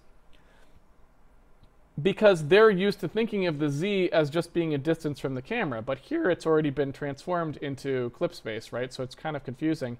And it's a little bit tough for them to understand what they're actually looking at in that case, right? So when they give a distance from the camera in this case, what we kind of need to do is figure out, okay, what would the forward transform of that z be? And when we need to invert transform that z back, right? So it's kind of a difficult operation, but just bear with me and we can work through it. So basically what we're saying here is, right, let's just look at the whole thing once again, because I know that it's pretty confusing and I threw a lot of math at you. So we've got a p prime, right? And we've got an a, b, p. This is what we're working with, but after this, it actually also goes through to screen space. But presumably, hopefully, everyone's all comfortable with us undoing this screen space part of it with this part right here. So we're not going to talk about that right now. So we're just talking about this. And so basically what we're talking about is this right here. Here is a 3D coordinate in the world, right? Here, this B value, probably should have drawn that slightly differently. This B value right here, right, that's the camera transform. This is the projection, right? And this is clip space. And then we have a way of taking clip space to screen space, but we're assuming we've sort of taken that out of the equation now by just reversing it. Okay? So now we know we can reverse this, right? We can reverse this just by using that inverse transform that we had. So once we have, like I'm going to rename this clip space XY, right? Or just clip space.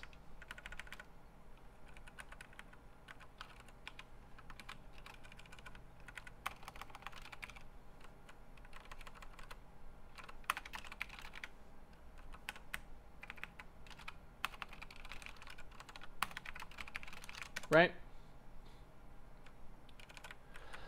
So once I have this, the question here, this Z value, we don't really know what it's going to be, obviously. And this stuff is kind of busted at this point, but we'll just stick with me here. I'll just leave that for a second. So we have this clip space here. And the clip space part of it,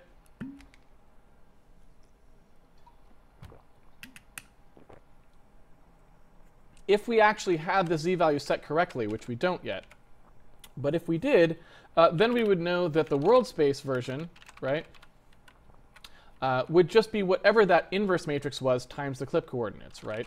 So whatever our last projection matrix, the one that we're using that's trying to project from, whatever the inverse matrix is of that times those clip coordinates will give us back our world space, and then the result that we want to return can just be the world space minus that object transform. Now, I don't remember how we're applying the object transform at this point. I just want to make sure that I double check how we're doing that object transform. So let's take a quick look at that.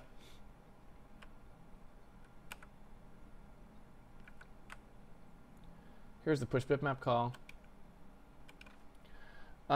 So push quad, let's see, object transform, use bitmap dim.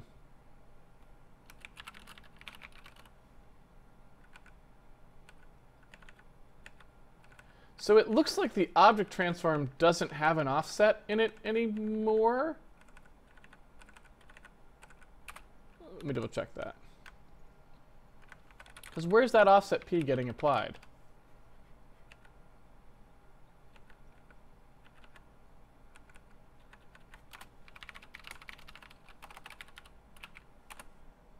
So it's getting applied right there. All right. So that's a little wonky. It's not the greatest thing in the world, but that's okay. We can stick with that for now. So in unproject, we still do want to do this offset P because that's actually happening inside our own code. So that's fine, right? So it's literally this.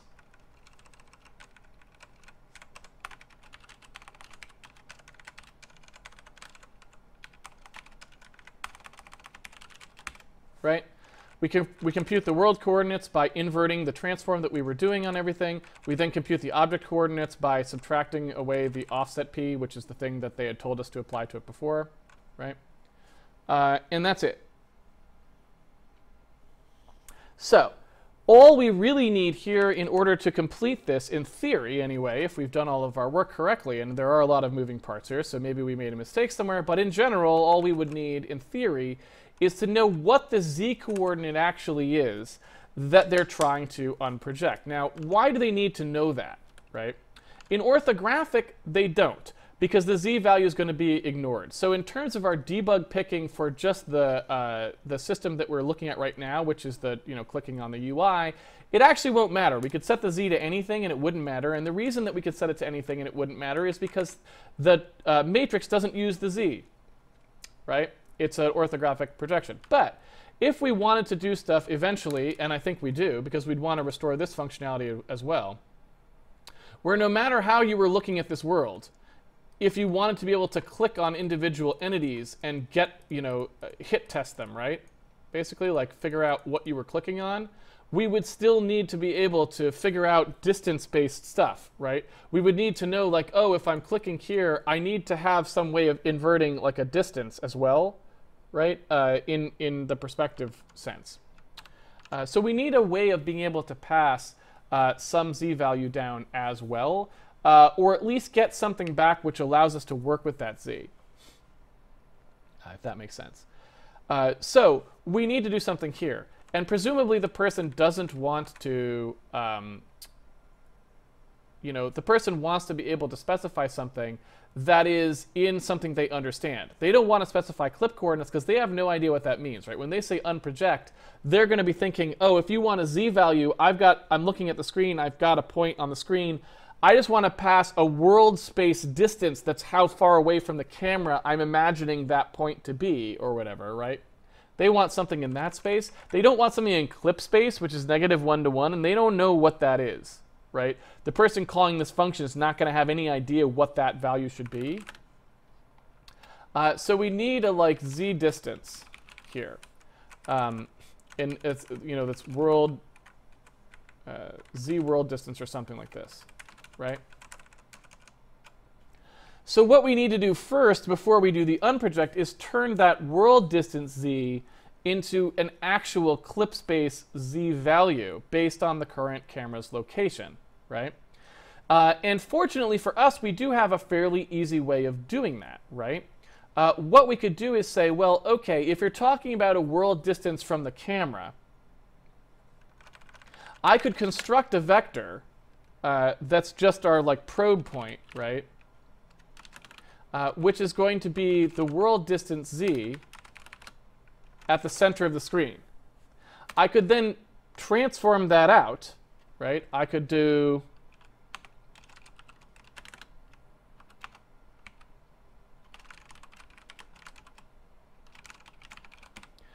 transform that value out so it gets moved forward, so it gets transformed into whatever it should get transformed into, right? And then I would know what the clip z coordinate should actually be, right? And again, this is going to get divided, though, by, if I take a look at that value, I do need to know what the w component actually is here. And so if you take a look in our math routines,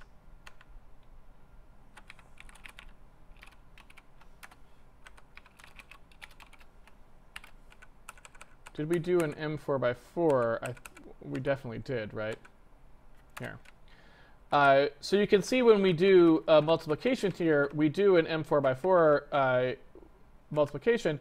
We actually do that multiplication does not involve the z coordinate. It doesn't return to us what the w coordinate would have been. It doesn't even compute it, right?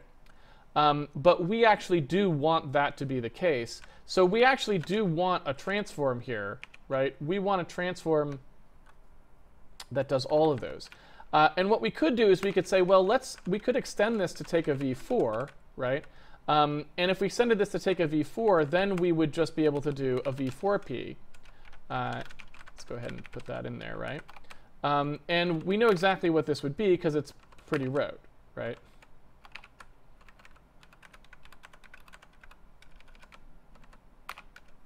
Yeah?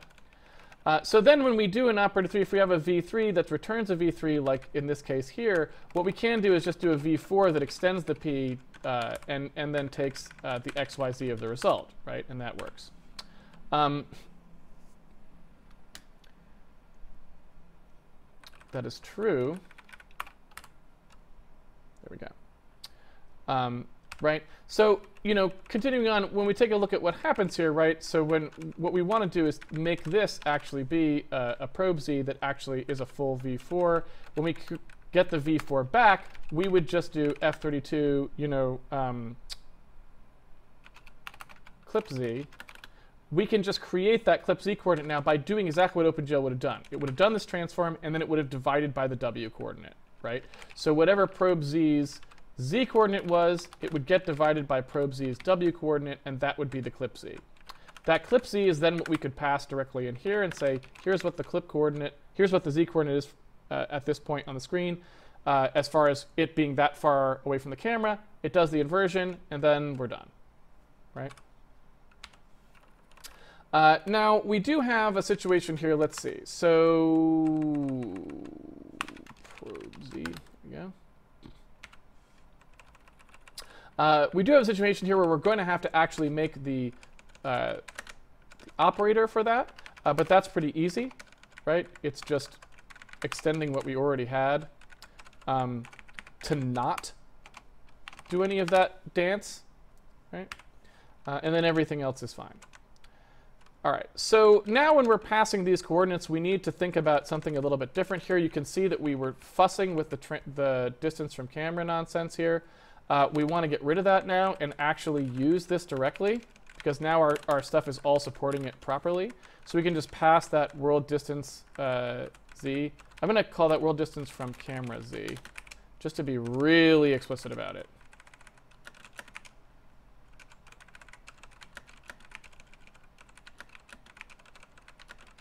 There we go. And now we're getting a lot closer to a nice unproject call, right? So debug pick entity is going to have to get a lot more interesting in the future. I'm going to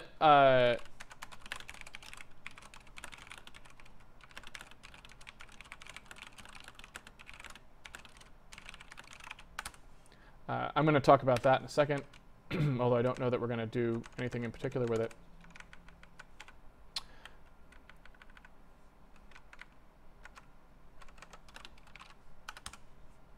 There we go. So now, yeah, now we're probably still pretty buggy here because I doubt that that pick is going to work first time out or anything. But we should be able to now start working through this a little bit more specifically, right? We should be able to get, oh, that's pretty interesting. Is that going through an unproject? I'm not sure why that's doing what that's doing, but it's pretty interesting, whatever it is. Anyway, now we have the entire pipeline set up properly to do the unproject, but now we actually have to make sure that all of that code is working as it should be, and that I haven't made any mistakes in it, which of course is pretty easy to do with that many moving parts. Thankfully, we did check the inverses, so we know that those inverses are working properly. And we could do one further check on the inverses, which we should, because again, all that math, it's easy to get something wrong in there. Another way that we can check that inverse is we never checked the inverse of the composites, but we could, right? So you can see here we've got this composite. So if I want to take a look in there, what I could do is say, here's the I.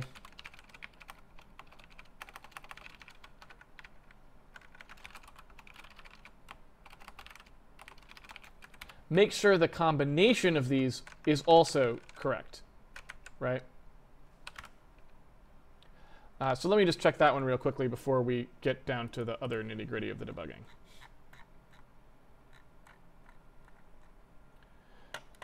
There we go. Oops. Nope, nope, nope, nope, nope. There we go.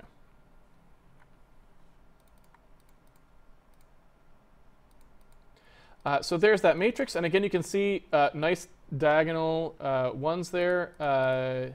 Still quite good, right? Again, as you get more and more terms in there, you get further and further away from perfect, but these are all still very tiny values compared to 1, so which is what we're looking for on the diagonal. So that looks quite good to me. That still looks nice and inverse-ish.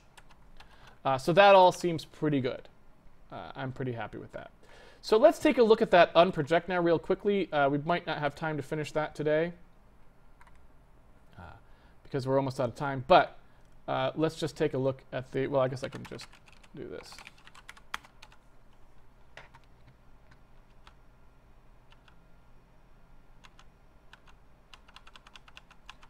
I don't really want to be doing this for every entity here. Why? Yeah, can we skip a bit here, folks? Let's go ahead and skip over simulate to here. And now can you show me unproject? There we go. So here is where I want to be. There. Now I can get here anytime I want. All right, so let's step into this unproject here. Here we go.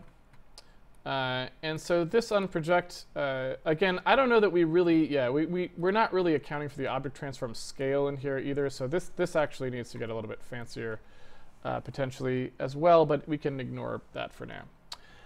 So here in our unproject, here we've got our probe Z value coming through, and we're going to do that computation for what the clip Z value is. The clip Z value is 0, which is exactly what we would expect, because again, Z is not used in any way here.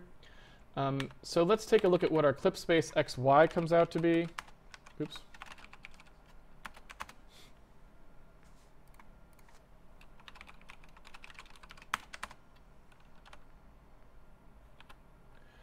Okay, and so our clip coordinates, again, look totally reasonable because they have to be -1 to 1, so that's, you know, at least reasonable. What I would like to do, though, if I can, let me see if I can. Yeah, okay. So if I have the breakpoint there, you know what I think I'm going to do? I'm going to leave that breakpoint there because I want to transform some coordinates where I know what they should be. Because it's going to be hard to look at these numbers going through if I don't have any idea if it's just like, okay, it's within bounds, but is it really right? So what I'm going to do is I'm going to stuff the mouse here to what I think should be something that's in bounds, right?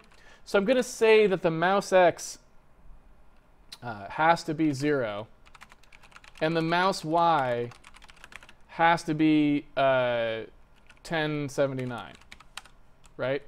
So that's the upper left corner of the screen. And so this way I can verify that the transform is doing what I think it should do. Otherwise, it would be pretty tough, right? So here we go. Let's see what the clip space values end up being. So I can already tell that that's wrong, right? You know, I haven't even gotten to the complicated part. And that's not right. Because these were supposed to be values that would have undone the screen dim stuff, right? And they did not do that at all.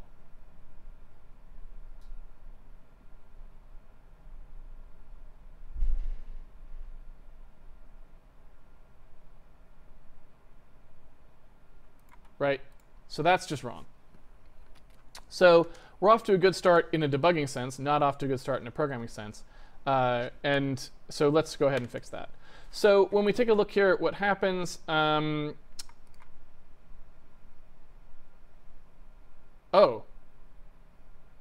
it's because we've already divided by 0.5. For some reason, there was already a divide by 0.5 in there, which means we're dividing by 0.5 twice, which doesn't make, that's wrong to begin with, and then also it's probably wrong a second time.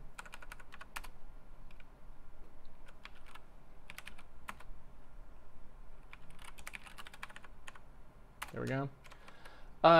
So I don't know. Oh wait, no, that's fine. So this is the screen center screen dim. That's actually fine. So this is just taking it and subtracting the screen center. Never mind. I panicked there for no reason. Then what we're trying to do here is normalize these so it's -1 to 1. So dividing by the screen dim. So this was actually another brain fart there, right? If we divided by the screen dim, it would actually be half of what it should be, right?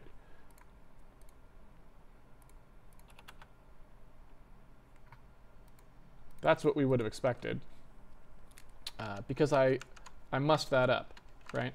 If you take a look at what happens here, we're saying that we've got this full span here, which is the width. We've turned it into half of that. So we want to divide by half of the width. So if somehow we want to do x over width over 2, and somehow I turn that into a 0.5. I even said that. I remember I said that the 2 comes up to the top. It should be a times by 2, right? I mean, that I don't know what I was thinking there. What was I thinking? Bad math morning. I like Bab math morning. All right, anyway. So that was just really impressively bad on my part. But that's just how it goes sometimes. So after I compute this, now we've got clip coordinates that actually look correct, which is nice. Now we can take a look at what the world transform is there. Oh, you know what though? We also don't have our normalization here. So we're missing one more step in here, right? We also don't do the divide by z part of this equation, which is also going to be wrong. Now, it's not going to be a problem in this case, but only because this happens to be orthographic. So we can't ignore it for a second, but otherwise it happens to be wrong. But anyway, so let's see what the world p ends up being here. Negative 1.6, negative 1. So that still looks a little wrong because in theory, the coordinates coming in here, yeah, the coordinates coming in here are supposed to be 0 to 1920, right? We're supposed to, or rather negative 960 to 960, right? So it looks like we're still getting an error there, if I'm not very much mistaken, because yeah, that just looks, that inverse looks totally wrong for, oh, that's because I'm looking at the wrong one. All right, never mind. We're actually okay. I need to step to here first.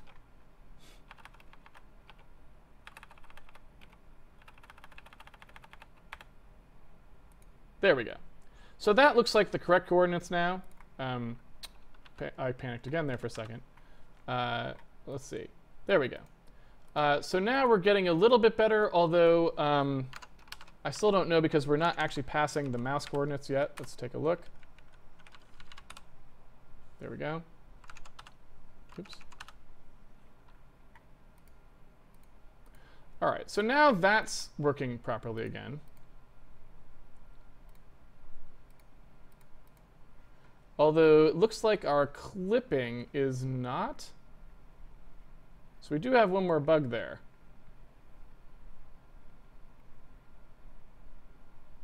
Looks like our clip rectangles are messed up as well, right? You can see, look at what's happening there with those weird, yeah. So our clip rectangles are messed up again, or messed up for the first time in this situation. So you can see there's just some weird stuff going on here. So it's almost there, but it's not there yet. And we also have to work on the z. You can see that the z is inverted. That's why it's black text with white instead of white text with black. But we're pretty close now. All right.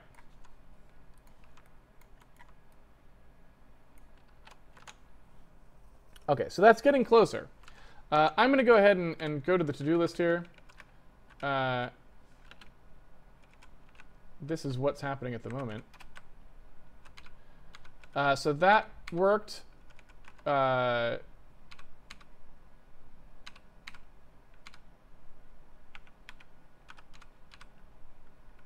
We did a lot of stuff here. So really we're just on this, and in order to get this stuff working, we need to do handle divide by z in unproject, fix clip rectangles for debug UI, and fix z settings for debug UI. So we're pretty good here. We're making a lot of progress. That wasn't a very long time. If you think about how many hours we've actually spent on it, it wasn't very long to do a complete transform of all of our code from 2D sorting based to full 3D pipeline. So that's pretty good. I'm pretty happy with that. I'm going to go ahead and do QA here. Because now we're pretty much, everything's re-enabled almost. We got probably one more weekend maybe of stuff to go through. Unless we hit any real big snags, but not that much. And I guess this is nice here because I don't know that this, I thought we actually solved this, but we'll go in and take that.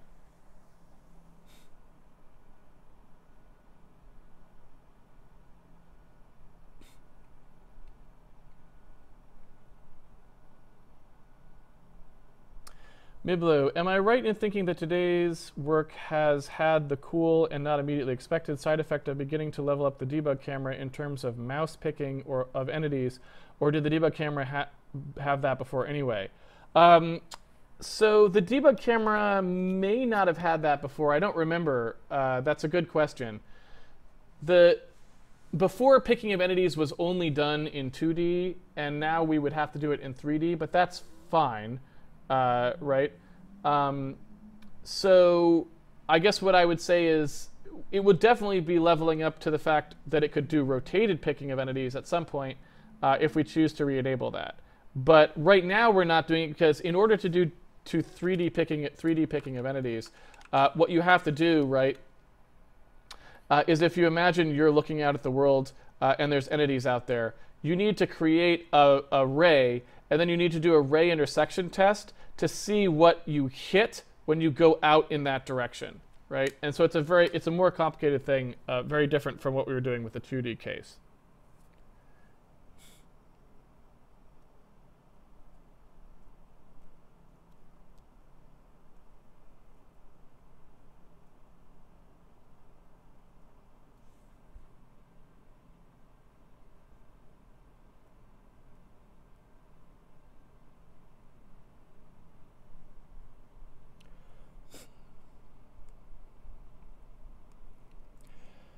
Do you plan to keep the assert in OpenGL debug callback? My driver is sending a lot of debug information that fires the assert. So yeah, we can remove that for you if that helps. The problem is basically that the OpenGL debug callback can send lots of just informative messages to you, right? And that's one of the reasons that they have those things like for severity and all that stuff. So we can turn that off. We could add something that checks which messages we're getting and things like that. But yeah, we don't need that at the moment, so that's fine. We can leave it there. And the other thing we could do is we could say also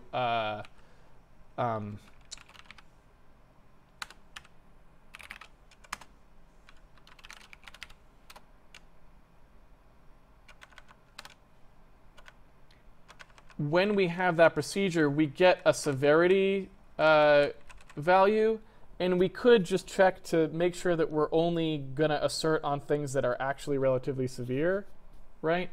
So for example, and I could go to docs.gl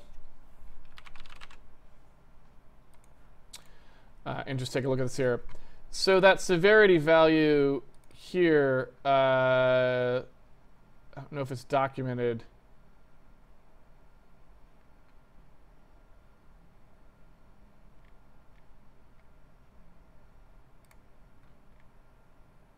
Here it is. GL debug severity low, medium, or high, right? And so what we could do is try to take a look at that. I don't know, I'll leave it if zeroed out and just put a like to do Casey, should this always assert on severity medium high messages, perhaps? And maybe what you could do is if you could check, Kim, and see what the severity is that's coming in when you're getting those calls to debug callback. What do they tend to be? Low, medium, high, or notification? And maybe we could just filter those out. That way we could still have the assert trigger on anything that's an actual error, because it would be nice, right?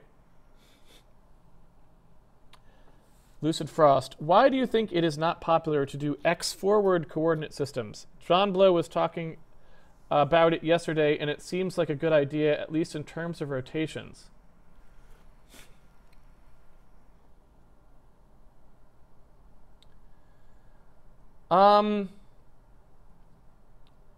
So I guess the first thing I would say is I'm not sure why it would matter what axis was forward.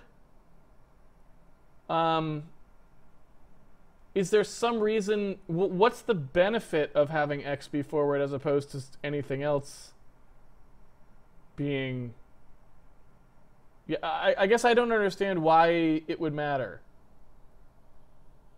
Masielda, why use square length? How does it compare to length squared? Probably just because I'm was being dumb.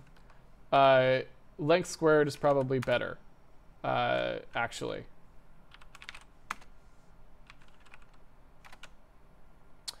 So if you take a look at what I was doing here, squaring the length this is just a waste of time because it means you're squaring a square root. So if I just do this, it's a faster way to do it anyway. Right? Because the reason for that is when I compute the length squared, I don't have to do the square root. Right? By computing the length, I was having to do another square root, which I then squared, which is just a waste of time. It's just a wasted operation. Right? So doing the length squared directly is actually better. In the case of vectors, it's just better. So no, that was just me being dumb. There, I wasn't doing that because there was something smart behind it. That is actually what you would want to do. Let me just double check that I didn't break anything, obviously, before I check that in, but yeah.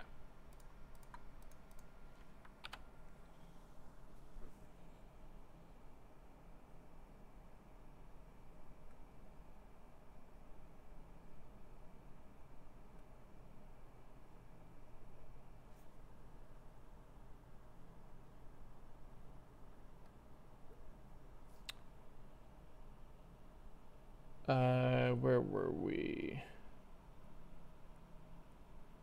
Unknown 20. Will you consider a faster matrix multiplication algorithm other than inner product? No. So we don't do very many matrix multiplications, so we don't need to do anything particularly clever. We hardly do the matrix, like the number of times we call that function is very low. In a non-debug setting anyway. And even if we weren't, it really just isn't going to be a dominant part of the computing time. Most of the, vector math that's being done is being done on the GPU when it's doing the vertex transforms, not on our side. Jeff G. Melton. Is there a roadmap for what you'll be working on over the coming months? No, we pretty much just work on whatever seems reasonable to work on next as we go.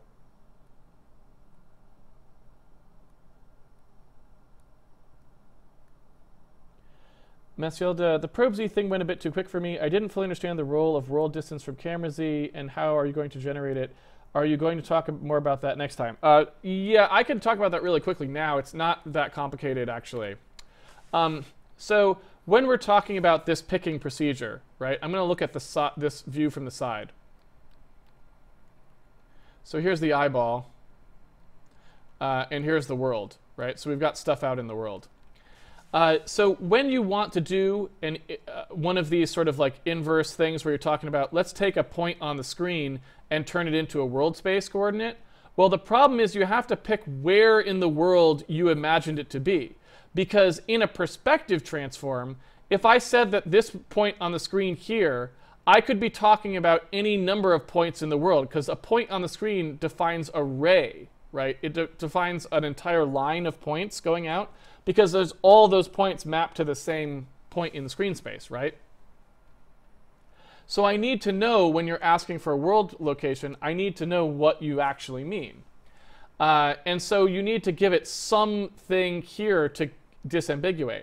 So what's a pretty useful way to do that is just say, okay, tell me the screen location and how far away from the camera you think you want to talk about in terms of where the screen essentially was placed. What this allows you to do is say, like, okay, let's say that I'm looking at a point that's 10 meters away, right? And I want to like imagine that I was drawing on this plate that's 10 meters away. Where would it be in screen space? That's all this is doing, right? So it's allowing you to specify it in a distance from the camera that's in world space units. But in order to do that, we first have to transform that into clip space so I know what the clip coordinate actually is.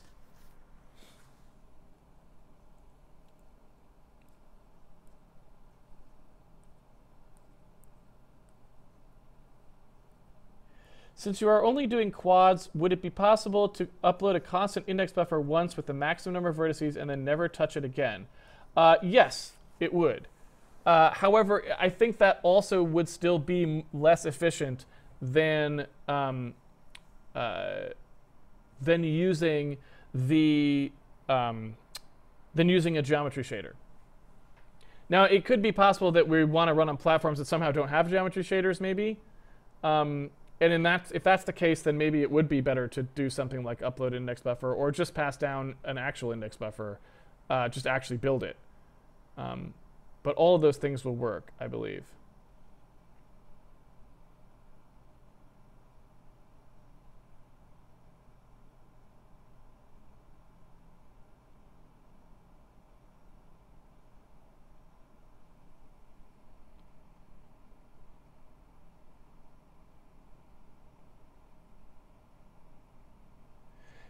Is it possible that square length can result in a 0 and blow up? No, because this, again, remember, is inverting the camera transform, and we will never be setting a camera transform with an XYZ vector length of 0.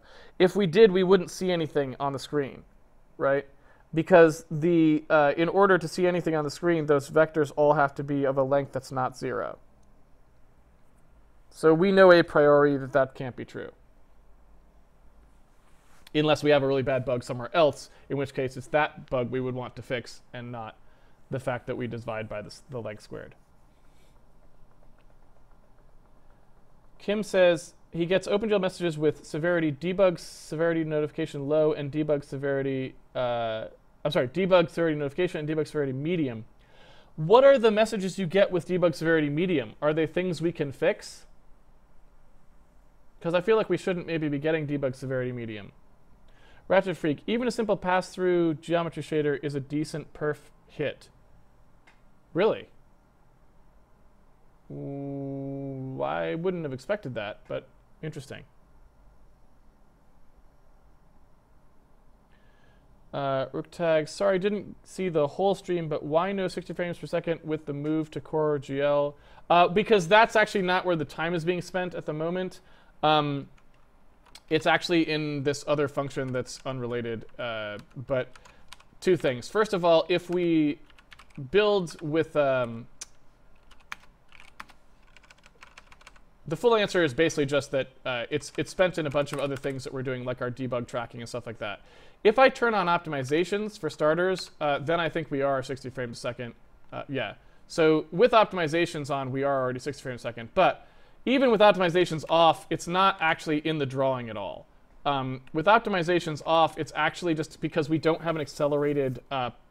we still have an n-squared entity point checking thing, and now there's enough stuff in the world that that's not at all acceptable. If we fixed that, we would not have a problem.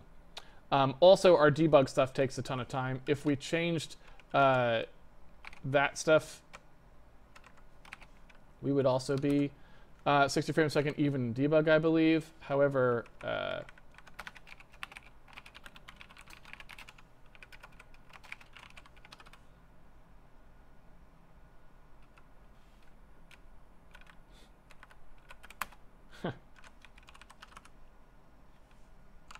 of course, we can't actually see that it's 60 frames a second here. We would not be able to... Oh. This is interesting.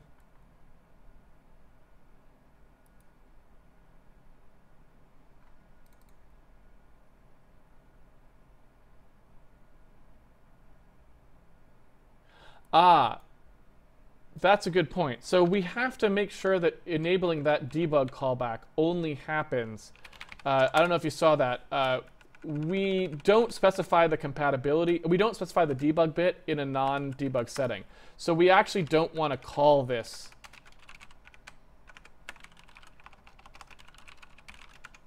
I believe that's in...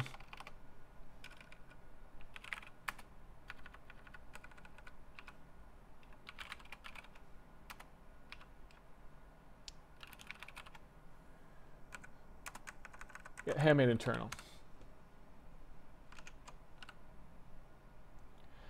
So I believe this is also 60 frames a second, even without any optimizations on, because we just turned off all like the debug tracking and junk like that, which takes a bunch of frame time for no reason. We can't see it, obviously, because in complete release mode, you don't get any of the additional counter stuff. we probably want to make a frame rate counter we can view even in fully release mode for obvious reasons. But so yeah, so the answer is the drawing. The drawing is probably hardly takes any time at all at the moment. When we get our profile stuff back, we'll be able to see that better. But really, it has nothing to do with the drawing at all. The drawing is fine. It's just other crufty parts of the code that we have at the moment that make that not happen. Like I said, it would be nice to be able to see this, but we have to re-enable this first in order to do so. So at the moment, we won't be able to view that till we finish getting the clip stuff working there. And then we'll be good to go. And we can actually see what's taking the time.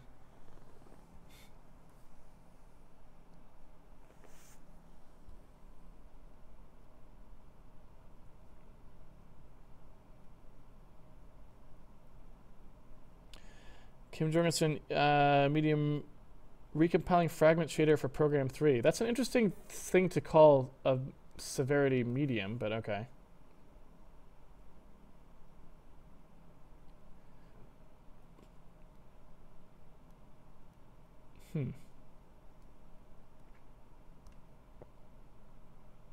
So I guess the only thing we could probably safely do in there is severity high, I guess.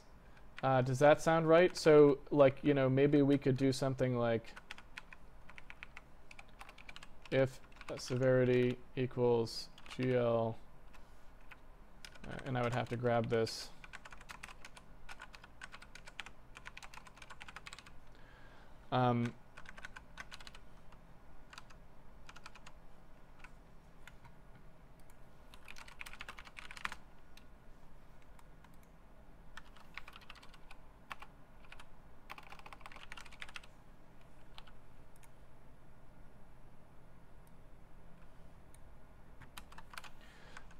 So I can put these guys in here.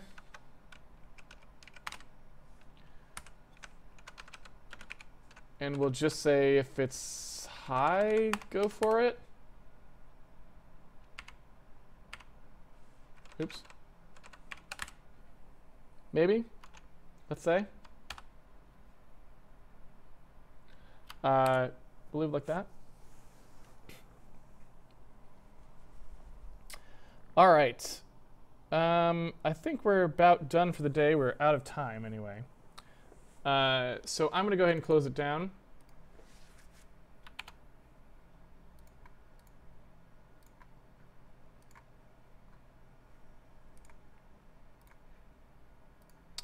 All right, thank you everyone for joining me for another episode of Handmade Hero. It's been a pleasure coding with you as always. If you would like to follow along at home, you can always pre-order the game at handmadehero.org, and it comes with a source code, so you can play around with it. We also have a forum site you can go to ask questions, a Patreon page you can go to if you want to support the video series, a schedule bot that tweets the schedule at you, and an episode guide so you can catch up on old episodes. I am pretty happy with the way the 3D stuff all turned out. It seems pretty good so far. And next weekend, I guess we've got two things we need to try and do. I don't know if we'll have time to do all of them, but one of them is to do the unproject for perspective as well, and clean up some of the debug UI clipping stuff. So we need to do those two things, but then we need to move on to some things that are a little more wild, which is like doing the Z distance-based fog and some stuff like that. That should be kind of fun to do as well. So we want to do that stuff next weekend, and then hopefully I think that's all the 3D stuff we need to do at the moment, and we can move on to other parts of our to-do list, maybe doing, I guess, starting to do some world generation or stuff like that. And we'll have to throw in new artwork as well, which will be kind of a pretty big overhaul for us because we're going to have to start actually thinking about how entities are built up and, you know, different pieces of them and that sort of thing for real. So that'll be a big change too. So we've got some pretty serious work ahead of us, but it should all be fun work because it's all stuff that's, I guess, will make the game look more like the final game, right? Because now we'll have like artwork that looks reasonable and stuff like that. Which should be a pretty big improvement.